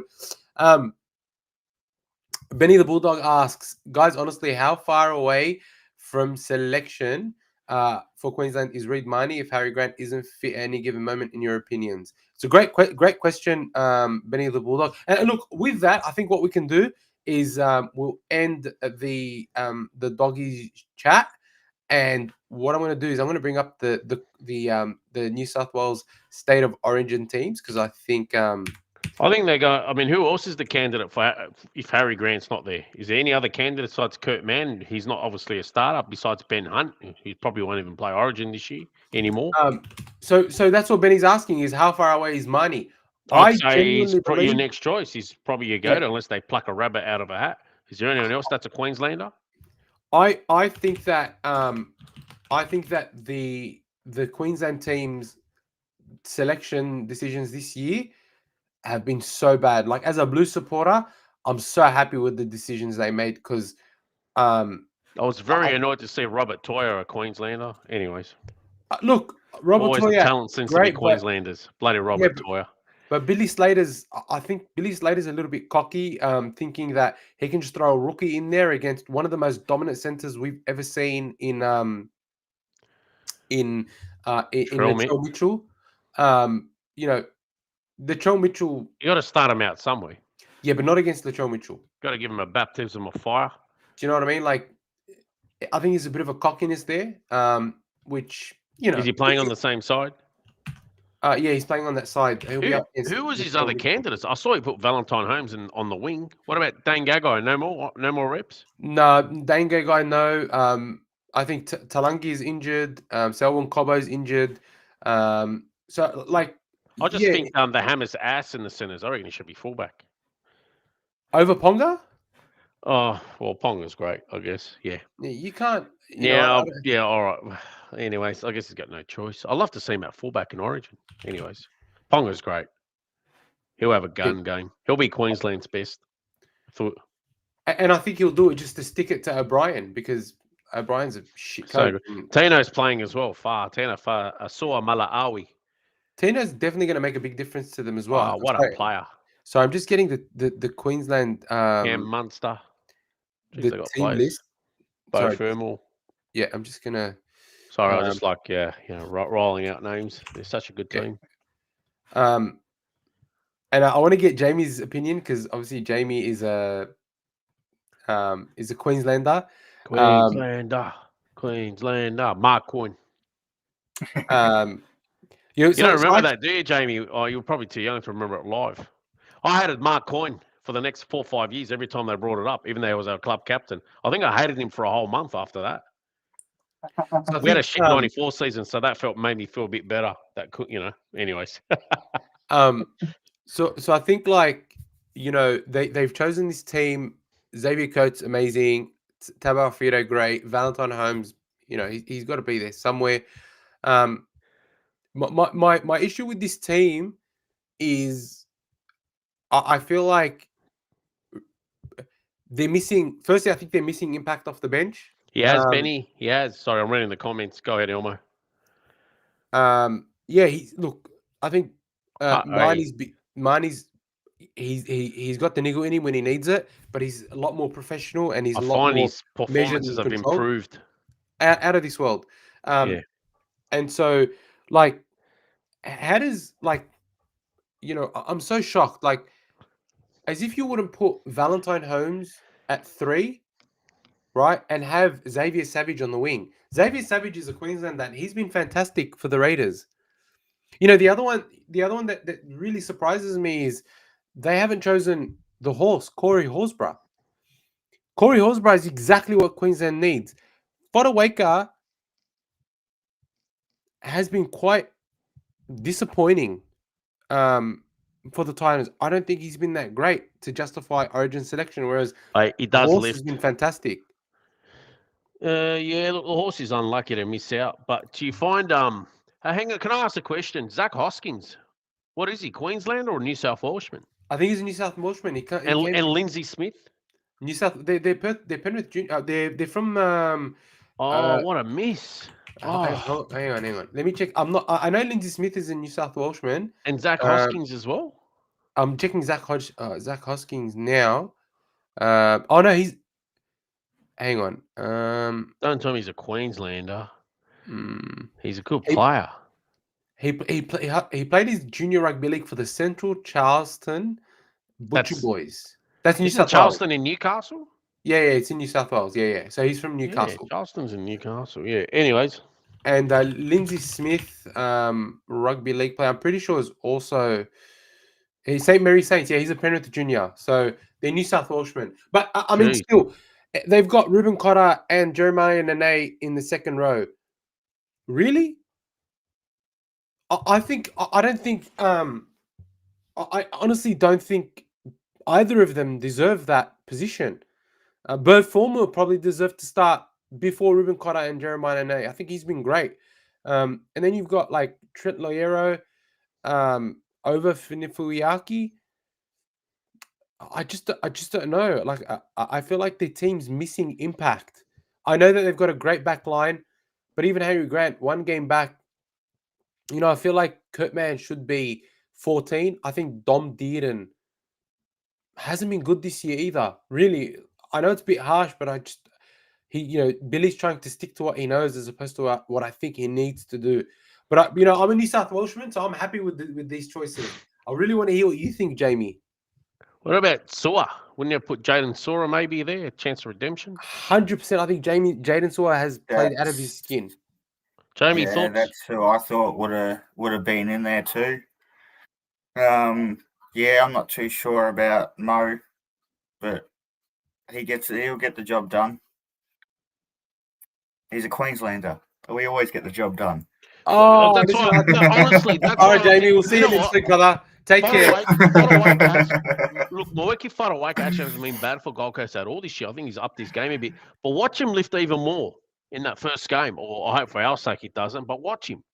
Even Patrick Carrigan will become a destroyer all of a sudden. I think Patrick Carrigan at 13 is the best move. For me, Tom Dearden at 14 is a big worry because he'll come on, tired legs, and he's got a good show and go. They somehow, they used to fall for it. I don't know if they still will. But, yeah, fresh legs, him coming on. You see with Jacob Little when he comes on for the Dragons. I reckon Dearden could have that effect. Look, I would say you are right that it could have this effect in Clubland. I think in Origin, and we'll get to New South Wales team soon, but I think what New South Wales have done is chosen brilliantly their bench. And I think their starting team, because we won the series last year and there have been very minimal changes to that starting lineup, we know what to expect not only in attack, but in defense, right? Benny the Bulldog is asking, guys, do you think Carrigan warranted selection? I absolutely think he warranted selection. He definitely warranted selection. 100%, yeah. Look, he's not. People were comparing him, to Payne Haas and saying, he's the better of the two. I remember hearing all that. That's a load of shit. He will never come close to being as good as Payne Haas, not in a million years. But he's very, very good and probably one of the best options that Queensland actually have.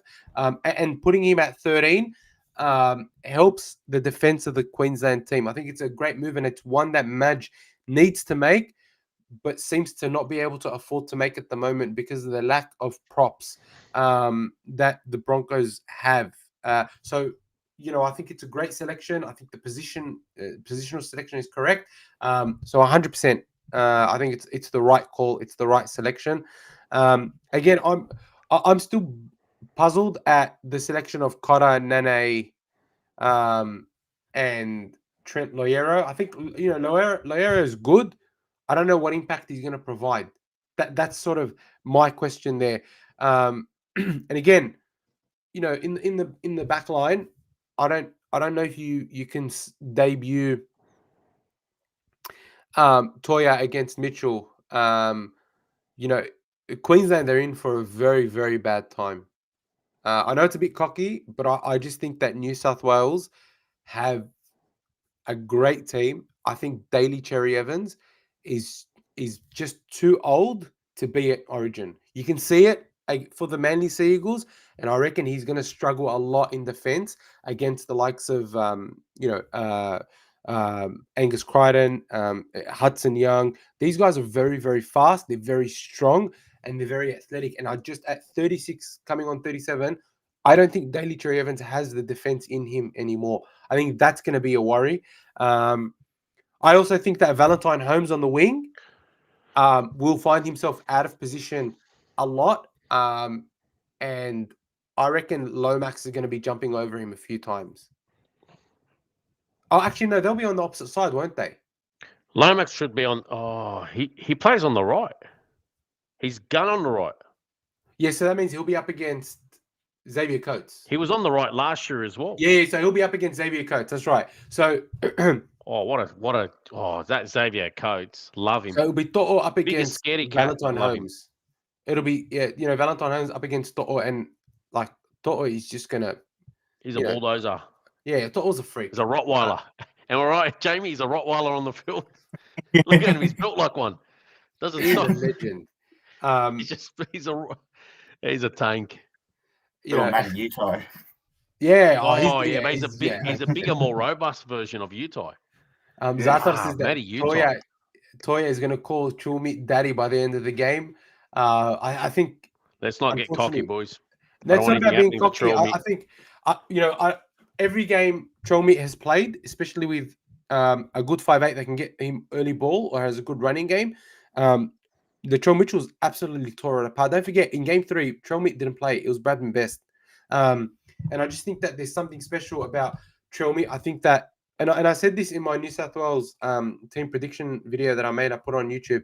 I said that the only other centre, Latrell Mitchell is probably one of the most dominant and intimidating centers we've ever seen after Greg Inglis.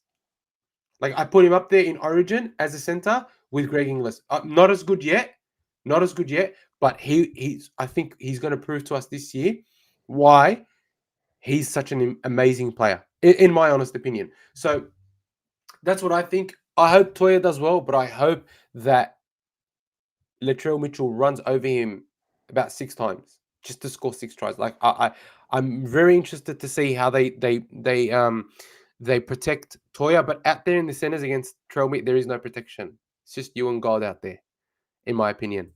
So there are my thoughts on the team. Again, I think they've missed a trick by not having Corey Horsburgh there, at least coming off the bench. I think Kurt Mann deserves to be there over Tom Didden, especially for straightening up the attack and in terms of impact. Maybe they are worried about Daly Cherry Evans getting injured or something, and so couldn't they have given Jamal Fogarty a go? Honestly, I swear to God, I was thinking that Jamal Fogarty deserves a chance. Like, I mean, Daly Cherry Evans only had about 2 decades at the top. Like, Fogarty's, I agree. He's also towards the end of the twilight of his career, but he's still got about 4 or 5 years on DCE. Fogarty's 30, so he's 6 years 32 younger. or 31? 31? Pretty sure he's 30. Anyway, it's about 31. Yeah. And he's playing a lot better than he's gone. than DCE, I think. I'd have him at the Dragons in a heartpiit. Yeah, so... we got the coach's son. He's going to take us to glory. I don't know how we even won some of those games. Anyways. Yeah. I just think Billy Slater's actually not. I don't know. I think he's made some really. Billy Slater is the Brad Fittler of Queensland. Billy Slater is the Brad Fittler of Queensland. He started off well He had one good. because he was playing one against good Fittler. year. Yeah, He was because he was coaching coaching against against Fittler. Then and then Madge came in, made some tough calls, and Billy Slater didn't know what to do. And then you look at this team now. Honestly, I actually reckon this team's a bit of a disaster. Believe it or not, I actually think this Queensland team is a bit of a disaster, which fills me with smiles. Jamie, any final thoughts on this team? Let me know. What do you think? Another worst Queensland team of all time. Do you genuinely think that? Geez, the last time Really? somebody said that, Queensland turned around and won the series. I think we Yeah, were but one of those teams. Queenslanders. Do you remember? Hey, Remember Corey Allen? saying it. Corey Allen And DCE was a part of that too. Yeah, and Corey Allen was playing. Mind you, Corey Allen was very good on the weekend. He was excellent. He's been excellent for you guys since he's come back. He's only played 2 games. Excellent for you guys since he's come back. He's been 3 decent. games. 3 games, but he's played out of his skin. He's been good. He was very good. His defense is way better than the other wingers. Yeah, way much better. better. He's Much so safe. His hands are better. He picks, that try he scored against the Warriors. Yeah. I reckon 4 out of 5 wingers or 9 out of 10 wingers knock on that every week. Like Sloan will probably catch that 1 out of 20 times. Although he did score that freakish try on the weekend. And I reckon once you guys get Tuapolotu back, Allen and Tuapolotu should be your wing combination because I think they're doing well. Anyway, I'm not going to get into that. We need speed. Jamie, yeah, sorry, you were saying this, you actually think this is one of the worst Queensland teams you've seen? No, I said, is this going to be another one of those situations? They're a good team, Queensland. I just think that there's a lot of. They're the Bulldogs. They want it. Do you notice who the Bulldogs take after? Queenslander. I think that the Remember, bench Jamie? is really poor.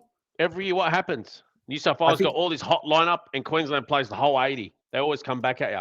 The Dogs got some of that aura about them.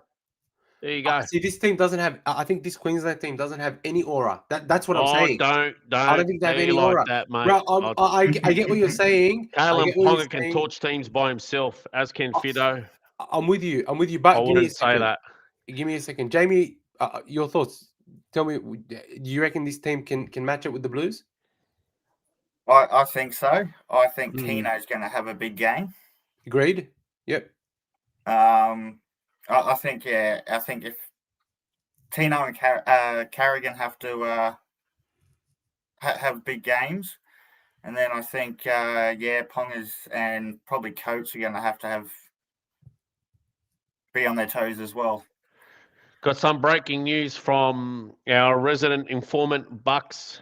He's telling us this is just breaking. The Brisbane Broncos will investigate an incident, unless you guys already know about this, where superstar fullback Reece Walsh is seen punching another man to the ground in a viral video that has been posted on social media. That tells me everyone's seen it. What the heck? It's probably might just be somebody annoying him or something. Anyways, I'm sure we punch someone out every second week. We're just not on. We're just not on $1 million a season. That's the only difference. Yeah, look, I think Madge's got a real problem there, and they don't respect him. They're not willing. They need to pull the broom out, and that includes some of their superstar players. Same way you get the broom out on your fantasy or super coach team. He's got to do the same thing here. Yeah, there's a lot of good players out there that would kill to earn the pay package they are. Mate, you get half the paper, and look, to be honest, I think he can do it easily because there's going to be the Perth that are going to want players, and you can just be like, all right, you're done. But I want to show you guys why I am so confident of why I think that Blues team or the Queensland team is going to get its ass kicked. And basically, it's because I think that this team, with one exception, is mind-blowingly excellent. I wouldn't have Hudson Young there. Look, I'll tell you something. You've got the 2 best halves in the game playing. I'm as upset about Luai missing out. Same, but as anyone. What do you do? We'll see how it goes anyway. I don't think you could have kept Moses out, but you can't keep Luai out. But you got to make a tough call, right? Moses is just fantastic. You've got Edwards and To'o who have done the job. To'o has been so bloody consistent for the Blues. He runs hard, never ever backs down. It's just fantastic. Stephen Crichton is Stephen Crichton. Latrell Mitchell is Latrell Mitchell. Like our back five, with the exception of Ponga, are better in every way. Then you come to the halves, and look, Munster's a freak. I'm with you, Munster's a freak. But DCE is too old. Nathan Cleary has a point to prove. And Mitchell Moses has been told, we don't want you to organize. We want you to run. Go to the short side, run. Go to the short side, run. Right? And you know, it's going to free up Mitchell Moses to tear Robert Toya apart. That connection with Latrell Mitchell, you know, Moses and Mitchell, I'm telling you, Toya's in for a rough night. Reece Robson doesn't need to be excellent. When you've got the likes of Cleary, Moses, Edwards to play out the back two, you don't need to be great, right? Then you come to the props. You got Barnett and Haas, great players. Haas, one of the best I think props we'll ever see. Maiden, Crichton, yo. I just want to if you compare that second row to the Queensland second row. The Queensland second row looks like it's a C team. Genuinely, I feel like the Queensland second row is like a C team compared to Crichton, Maiden, and Yo. Maiden is a kamikaze missile. The bloke is going to launch himself at everyone. By the way, Mookie, I know you're having a laugh, but bro, I'm not going to accept that commentary, please, about making fun of anyone. Please. One more time, and I'll have to ask you to leave the chat. That's unacceptable. What's going on? We don't stand for it. I just want to, I feel like Laurie Daley's missed an opportunity here, a golden opportunity to choose Kolomatangi and Alakawatu in his 17. Come on, we see these guys week in, week out. They've both played Origin before. Remember Kolomatangi's game a couple of years ago? The only one he got? He killed it. They won that game too. I feel like he's missed a golden opportunity. I don't know how Kolomatangi... I disagree. How does he not think make 17? Kolomatangi's been propped for 2 weeks, right? He's played okay. Regardless, you put Hudson Young, a flat track bully, in there. That's his fourth season there, fourth series. How many opportunities does he need to get given? I had Hudson Young as my... I wouldn't have him in there. He's always missed a hot shot at the start of the year. It's been like that for the last 5 seasons. Watch him drop off. I had Hudson Young as my 18th man, right? I had Olakawatu there in place of Hudson Young, and Hudson Young as 18th man.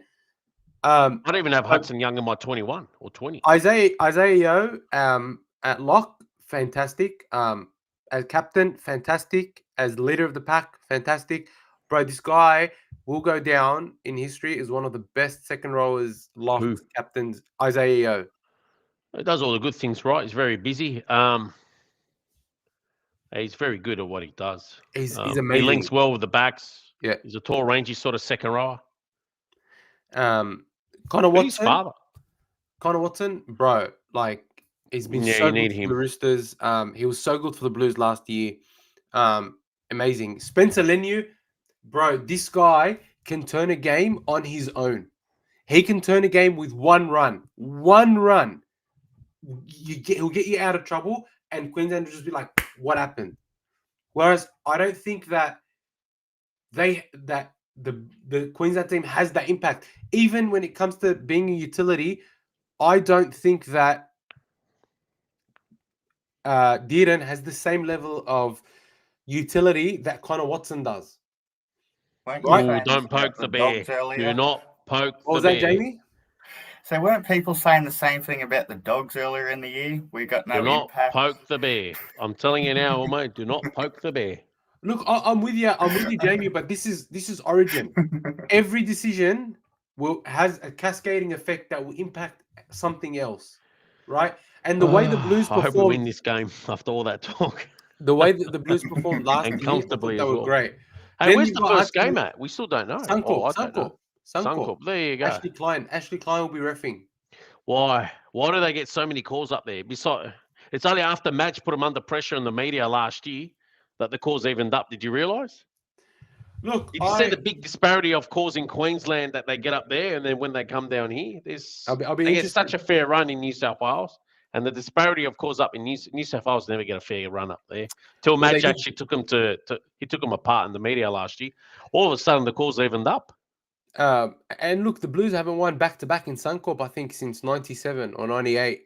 So it'll be a big task going up there. Yeah, it'll be a big task going up there. But you've got Hudson Young and Max King. I think the good thing about Hudson Young is they can cover a lot of different positions. And then you've got Max King. Like, the one thing about Max King that I reckon stands out above everything else, for me anyway, is that he's got the work rate, he's got the meters, he's got the impact, he's got the defense. He's a very well-rounded forward. Max King. Oh, sorry. Thank God. Yeah, go on. Yeah, as a Bulldogs, if you're a Bulldogs fan, you know just how good the Bulldogs, good Max King is. He's literally like the lone prop for us every single week, and he kills it again and again and again. And he's got a baptism of fire on Wednesday next week. I'll tell you what, he's not going to. He's going to be in the cauldron. He will not take a step back. He's going to find out there's a big difference. That's going to be. He's going to find out next week if he's made for it or not. I don't think Hudson Young's made for it. He's being found out every series. We'll see. My biggest problem with this team selection is actually Stefano Uto'i Kamanu. I don't think he deserves to be there at all. Agreed. All. In fact, I will go as far as to say that even though I love Max King and he deserves his chance, Terrell May's not even there. Terrell May should be there. Can you go on a rant about Terrell May missing out again, please? I was just about to. Yeah. So a lot of the bullshit has come out around. So there's some media that crap that's come out now about. Okay, he made some comments about the Blues on Twitch, right? Which apparently jeopardized his position in the team. But other people have come out, other journalists have come out and written articles about how, he's a stat padder, so that, he makes ineffective tackles and they get counted, or he runs to the line and he stops. He's got no impact. He doesn't, he can't do the things that like a good prop can make, and his numbers aren't actually as great as they're not that great. I think it's a total load of bullshit. I think the reason why he made those comments on Twitch was because he wasn't getting chosen, not because he was frustrated that no one had given him a call.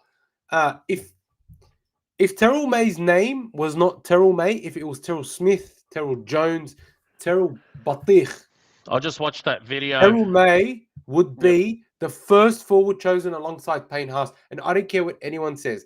He's clearly still paying for some of the misdemeanors and indiscretions that his brothers have done. Nothing has come out about Terrell May's character from the Roosters. Nothing has come out about Terrell May's character from the Tigers. In fact, let's go the opposite way. Benji Marshall has come out and said that he's got a great attitude, right? And for me, that's good enough. There just seems that maybe there's some history there with Greg Alexander, who used to be a selector, with Mark Gaia and all this shit with Mark Gaia's daughter and, Terrell's brother Tyrone. And I feel like there's still a bias there against Terrell May that is unfair, right? Because the other thing is, like, if the Twitch comments did impact his selection, what kind of precedent are we setting for rugby league players where we can go in there, take comments out of context, right? Take comments out of context, judge people on comments that were taken out of context, all right, and then move forward with our lives like nothing's happened. I think this is, for me, I think it's a little bit unacceptable that the Twitch thing is even being brought up. But the journalists can be weasels and they'll do this type of shit. It turns out, in fact, that it was a bit of a joke between him and his streaming mate. So the comments that he made on Twitch, it was a bit of a joke. So Denningham from the Bloke was saying that basically the dude that he sent the New South Wales, he sent a jersey to his mate, who's a Queensland supporter, and they constantly have battles about New South Wales and Queensland. And so I think when Terrell May found out he wasn't going to make it, he made an offhanded comment that, throw that jersey in the bin or whatever. Now, bro, if any one of us here was to be judged on the comments we made in the Xbox Live Lounge or in the Call of Duty Lounge, on the Call of Duty chat, I reckon we'd all be in jail, right? Yeah. Everyone else has said something stupid, and so for that to be something that they're judging him on, I think is completely bullshit. Now, the other thing is, he actually went on in that stream to say he went on to say that he hopes that New South Wales smash Queensland. He loves New South Wales. He's backing New South Wales all the way in. So what the hell is the problem? You can't tell me that Terrell May is not good enough to be in the Origin team. You can't tell me that. I refuse to accept that there isn't something more to this than what is being said. Like even Laurie Daley, they asked him, did you call Terrell May? He just said a blunt no and he moved on. Dude, give the bloke a call. Give him an explanation. You don't owe him one. It's not about what you do and don't owe. It's about actually showing your prospective players the respect. Because at one point, if Payne Haas gets injured and then Yuto Ukamanu comes in and he proves to be a cat, we're going to need someone who's going to be able to do the big yards, big meters. And that person is Terrell May. It's not Jacob Saifidi. It's not Yuto Ukamanu. Max King's there. He'll do the meters, he'll do the hard yards. But then you need someone else to back him up. Yeah? And that's Terrell May. So for him to completely dismiss the idea of actually reaching out to Terrell May, look, it's typical. Like, I'm not surprised that Laurie Daley's acting this way. And I'm not surprised that Laurie Daley is potentially being influenced by someone in the background because... No, Laurie Daley just can't coach to begin with. To be really honest, I was going to say Laurie Daley shouldn't be coach. I can't believe the fact that they've given him the coaching job just shows that a lot of it is jobs for mates. Right? A lot of it is jobs for mates. Laurie Daley shouldn't be allowed to even smell a coaching gig ever again. You would rather have given it to like an Andrew Johns or a Boyd. He's got Craig Bellamy. He's got Craig Bellamy holding his hands. Then yeah, that's right. And Craig Bellamy's going to be there in the box on game day. He's going to be there with the players. And what is it? What's the point? You might as well get Craig Bellamy to coach the team again. Get Craig Bellamy to coach. Why is it Laurie Daley? It's. Please no. Hey! I'll give you 3-0, 20 plus every game. Please calm down. Please. Brian's saying he wasn't in the team. No way did he owe him a call. That's fair enough. But there's been a media circus about it. Right? If Laurie Daley's fair income, right, he would avoid the media circus. He would call Penny special. He would call Terrell May and just explain the situation. Say, listen, dude, your opportunity is not gone. It's just not for this game. We just went a different way. But you're still in the running. You were part of the conversation. There's nothing to worry about. Just keep working hard. And credit to him, he's come out and he said he shouldn't have made. Terrell May's come out and said he shouldn't have made those comments on Twitch, and that he apologizes for the comments and that he's going to continue to work hard to earn the trust of the Blues selectors. The dude's actually got a good grounding, and the bloke's worked hard. He got kicked out of the Roosters. He's come to the Tigers and he's playing his bloody ass off. Right? So, I just think it shows the lack of class from Laurie Daley, and I think if it was Madge there, Madge would have either chosen Terrell May or at least had him in his 21, because Madge will try and make the decisions that need to be made. And so it just shows that Laurie Daley doesn't really know what he's doing, and there are others behind him pulling the strings, which again is very disappointing for the Blues. And again, I love the team. I think this is a great team. I think that this is the team that needed to be named, and in fact, the team that I named is exactly the same as this, with two exceptions. Max King and Hudson Young. I had Olakawatu there instead of Hudson Young, and I had Terrell May instead of Max King. right? So this is a great team, in my opinion, and it's one that makes the most sense. He didn't do any stupid moves. He's gone with the right option. But the fact that May isn't even 19 or 20 to show him the respect of the hard work that he's put in, as DFL Watto's mentioned, Correct, Jordan. That's the part that's the most egregious of it. And Jordan's saying Daley's a nice bloke but can't coach. Daley doesn't even know what coaching looks like. Coaching is on Mars and he's on a meteor somewhere going into outer space. It's not even in the same galaxy as far as I'm concerned. Do we get there? Yeah, it's a good point. It's a good point about Dewey being selected. I don't know why, but I'm a fan of Dewey's. I don't know if he deserves to play Origin. Oh, I'm a fan of his, but yeah, he's not in the probably not even in the top 50 players for Origin selection at the moment. Like he's had a few bad injuries that set him back. But yeah, it's just odd what they do, But I mean, they've got him and Preston to come in late. Why wasn't Terrell May added in there? 100%, bro. I agree with you. He's probably just he's probably just misunderstood. Anyways, I just want to give a shout out to Anastas. He's probably glad that when he listens to this, that the podcast has gone on for over 2 hours. He does go through. He does listen to them on Spotify or something that just plays it on YouTube, just to see our faces, and it does keep him going. He tells me it keeps him going throughout the day. So he runs. He's got his own. I think he's got his own company where he runs some machinery of excavation, demolition, driving bulldozers and excavators and all that, and bobcats. So yeah, he just plugs it in and works away. He loves it. So he's probably loving you now, almost for Eclipse in 2 hours. Bro, I can keep talking for a very long time, but I think I think at this point, Rufio Palaquenta, I hope I'm saying your name correctly. Welcome. I haven't seen you on the podcast. Love the name, Rufio. You, man. Welcome. Rufio is saying that Terrell's not good for team culture, bro. I still don't know what happened at the Roosters. But I mean, nothing's ever been given to me that was.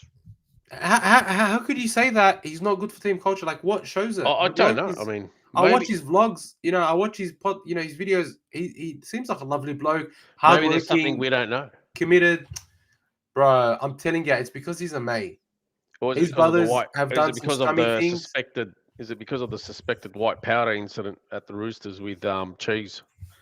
Nah, bro. What do you mean? Munster was caught with white powder. Cheese was caught with white powder. Nelson Asafa-Solomon was caught with white powder. None of them different clubs. Yeah, but none of them get the same. Look, I'm with you. It's a different club, but you know what I mean. Like, it doesn't make sense why, someone like him is getting so scrutinized. It just, clearly they dislike him. Clearly, it's got something to do with his history at the Panthers and with his brothers and some things that they may have done. Something up. Yeah, something's definitely up. And so, New South Wales has lost Tigers game. Look, 100% Tigers game, but I think they have a bye. So it's not really, it's not that big of a deal for them. Would have been a good fit at the Dogs. He plays their style. Yeah. But that's what it is. I think where it's won for the Dogs is on the edges. I think that Stephen Crichton and Latrell Mitchell are going to they're going to tear them to shreds. And I think that the second row of the Queenslanders is just not going to be good enough. Genuinely, I don't think their second row is going to be good enough. Nene, what can I say? I think Nene is decent. Stick up for yourself, Jamie. Don't let him tell you he's got no good players. Stick up for yourself. I think Nene's decent, but he's not that great. And we like hearing it. I know, he's due. He's like having the bear poke. Believe me. This the amount of years we've literally want to swear at the journos and all these so-called experts for bagging out Queensland because they poked the bear. I think this is going to be very different. I genuinely feel the tide is turning a little bit. But anyway, what we're going to do is we're going to so Jamie, while on live stream, has donated the $5 super chat saying Jamie, that was a nice sneaky slider. Oh, that was bad. Oh, where did he go? Sorry, Still Jamie. there, I don't yeah. know where you went there. Oh, good. Sorry about that. No, that was a good call. Well done. Sneaky, but well done. So Every time somebody screams Queensland, just the image of Billy Moore pops out. They're working out of their dressing rooms. So I've got a poll up, and I want you guys to I'm going to ask you this question. Who wins state of? Jamie, I want to start with you. Who do you think wins state of origin 1? What do you think the score will be, and who will be man of the match?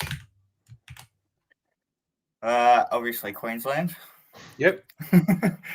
I think Tino is probably going to get man of the match. Yep. And I probably going to be a close one. I reckon probably 14-18. Okay. I mean, the Tino shout I like. I reckon Tino will be in for a big one. Do I think? I mean, it's a good shout. I obviously believe differently, but I mean, that's great. 18-14 probably does seem like a bit of a that does seem like a state of origin score. Dibbo, what are your thoughts on the score? Who wins and man of the match? I was going to go Tino for man of the match, but I'm going to go Queensland 22-14, and I think the forgotten man in all of this is Harry Grant, and I think he'll be man of the match. They've kind of like forgotten him. Because I think New South Wales is getting a bit cocky, and I think we chose the wrong coach. Great lineup. Most of it I agree with, almost. Yeah, I don't know. First game, I think Queensland will come flying out of the blocks. They'll catch us. They'll shock us as they normally do. Guys, I've put a poll up on who you guys think will win. There are 50 people in the chat, so if you I need to go check the poll. Yeah, please go ahead and vote on the poll. And also, while you're there, please give this video a thumbs up. If you are lurking in the background and haven't subscribed, please just click subscribe. It just really helps us with a lot of the stuff that we do, and it helps push us up in the algorithm and get more views. And so last week, we got quite a lot of views for our previous podcast, for last week's podcast, and so that all helps us. We're going to be done in 2 minutes. I'm going to give you my thoughts on. Thanks, Brian. I think Queensland's got a problem with his goal kicking. Is Valentine Holmes kicking? Yeah. Unbelievable. I think he's lost them single-handedly 5 games this year with his poor goal kicking. Ponga can kick. Holmes picked it up against Brisbane to his credit. He did. He landed some nice sideline conversions, and that was the difference in the end. So credit to him for bouncing back. I think the Blues are going to win 24-10. That'll be nice. I'll be really happy. Honestly, I'll be doing backflips. Man of the match will be either Nathan Cleary. I was going to say Latrell Mitchell, but then what about Critter? I think it'll be Latrell, Latrell or Cleary. I think they're going to have. I reckon Crichton can go in for a shout. I think Crichton's going to perform out of his skin. I just feel people are going to think you're going to forget him. They're going to be watching Cleary and Mitch. I don't think he's going to put it on him. I hope he does. Yeah, I reckon Max King is going to fucking kill it. Max King is going to have a game that people are going to stand up and be like, oh, that's why they chose him. Honestly, I reckon people are going to see that game and they're going to be like, they're going to realize that makes sense. They're going to realize Laurie Daley only gave him 7 minutes at the back end of the game. No, I don't think you can afford to do that anyway. With the props that we've got, I don't think you can afford to do that. Laurie Daley. Is that the lineup set now? Like the 17, he can't change it? No, he can. He can change. Can I point out something? Nobody even brought this up. Why is Campbell Graham even in there? Guy came back after a year. He played on the wing. He's been ordinary. Honestly. I think he's been all right. Look, I'm with you. Man, Bronson Sherry deserves to be there way ahead of him. And I'm not saying Bronson should be the 18th man, but why the hell is even Campbell Graham in there? That is absurd. I just want to show you something very quickly, just to actually prove your point. The guy's been playing on the wing. He looked like he was a reserve grader that just, at stages. He honestly was out of it for a while. He's only played centre the last few weeks. And he hasn't even been crash hot. So these are the statistics for honestly, it is insane. That's what I'm saying. That's why I've tipped Queensland. So Campbell Graham actually hasn't been that bad. And yeah, he was brought in his cover for Critter. If Bradman Best wasn't injured, I think he would have been 18th man as cover for Critter. But then If you look at statistically, What do you mean? Sherry's Are you just going off run meters? no. Tries, average try involvements, average line break involvements, average runs, average run meters, tackle breaks. So his line break involvement and his try involvement's absolutely horrendous. And the only reason why his meters are up because he got those kick returns when he was playing on the wing. Watch the game closely. So he Sherry's should not even be within. And anyways, so Sherry's got the best tackle. Shouldn't be within a moon's length. He's got 3 tackle breaks. Sorry, Brian, averages 161 but where has he meters. been playing good?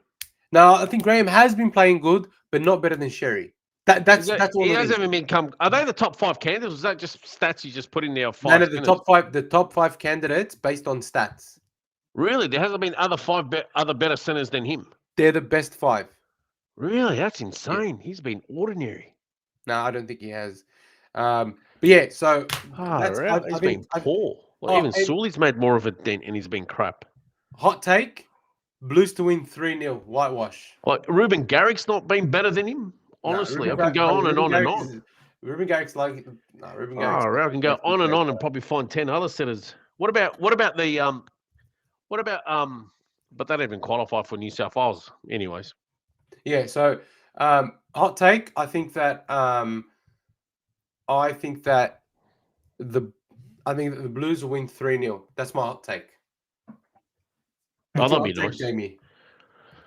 Hey. I'm going to go New South Wales 2-1. Daley gets tossed off the front balcony by Craig Bellamy. Bellamy takes the reins. Figure it'll be anyway for games 2 and 3. New South Wales come home to win this series 2-1 after getting the selections right and calling the shots. Just using Daley as his puppet. Anyways. Fair dinkum, that's what's going to happen. 2-1 Queensland. Oh, good shout.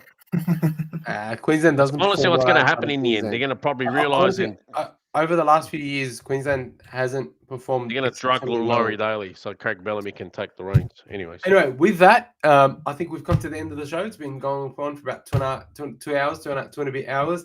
I want to thank everybody that's still here with us. We fucking loved it. We love all your good bash Laurie Daley your engagement. Sasha Shapov, don't forget Daley was the one that selected Josh Reynolds for State of Origin and in his debut game, gave him 0 minutes. Embarrassment. Genius. Who remembers Laurie Daley's sides? Yeah, I do. We could start another podcast for an hour to talk about his series selections for 5 years straight. 100%. Unbelievable. Like, when they came to choose the coach, did the selectors have a head injury on that day, all of them? Honestly. Yeah, but I mean, Bellyache it's ludicrous. I think did you just have a stroke? Did you say ludicrous? Yeah, ludicrous. I did actually. I was just that pissed off. You mean ludicrous? Yeah, ludicrous. Yeah, awesome. All right. We've got to get you some. I think I want to say ridiculous at the same time, and I had it. I think we're going to get you I just merged them. Sessions, we'll just merge them. That's a new word. Look, in any case, I think that the selectors were only going to bring Daley in if someone like Bellamy agreed to assist with the coaching, which for Blues fans, it's great. In any case, and with that, I think we're going to end. Jamie, I really enjoyed having you on. Thank you so much. I know I talk a lot, so you got to forgive me, but it sort of comes with the territory of hosting. But thank you so much for joining, bro. It's a pleasure. I love all your support. Love having you on. You're welcome whenever. Dibbo, thank you again. We did want to do tips for this week, but it's too late. It's almost 10 o'clock. It's time to go. Still got about 50 viewers. Anyways. Thank you so much, everyone. I can definitely tip the Dragons to get the 2 points for once. Next week, there's a lot of things happening on the podcast. Keep your eyes peeled for some of the announcements that I'll have going up about some of the guests that we're going to have and some of the things that we're doing. What I would suggest is that if you haven't yet become a member, you can become a member of the channel for $6 a week, and it gives you special access to all the guests that we have coming on. And we have some really, really good ones planned for the next 2 to 3 weeks and month. We've been very blessed. We're doing a lot of work in the background to get some of these guests. So if you're not a member, you can, if you do want to consider becoming a member, it's only $6 a month. Does help us pay for everything. It helps us, pay for the tools and things that we use for the podcast. Editing. Yep. But all that said, thank you very much. Up the Dogs. I will be at the game on Thursday, so if you do see me, say hi. I can put a post up to let you guys know which gate I'll be at. If you guys want to come around, do some interviews, have a couple of chats, and I can put you guys as part of the vlog. Other than that, go the Dogs. I think we're going to win. Up the Blues. It's going to be 3-0 down Queensland. And once again, thank you, Jamie, for joining, and thank you to everyone who's still on. Have a great evening. It's just going to be a big game, big week of a big month of footy coming up. Thank you very much, everyone. Have a good night. Thanks, Have a good one, Jamie. boys. See you, gents. Take care. See you guys.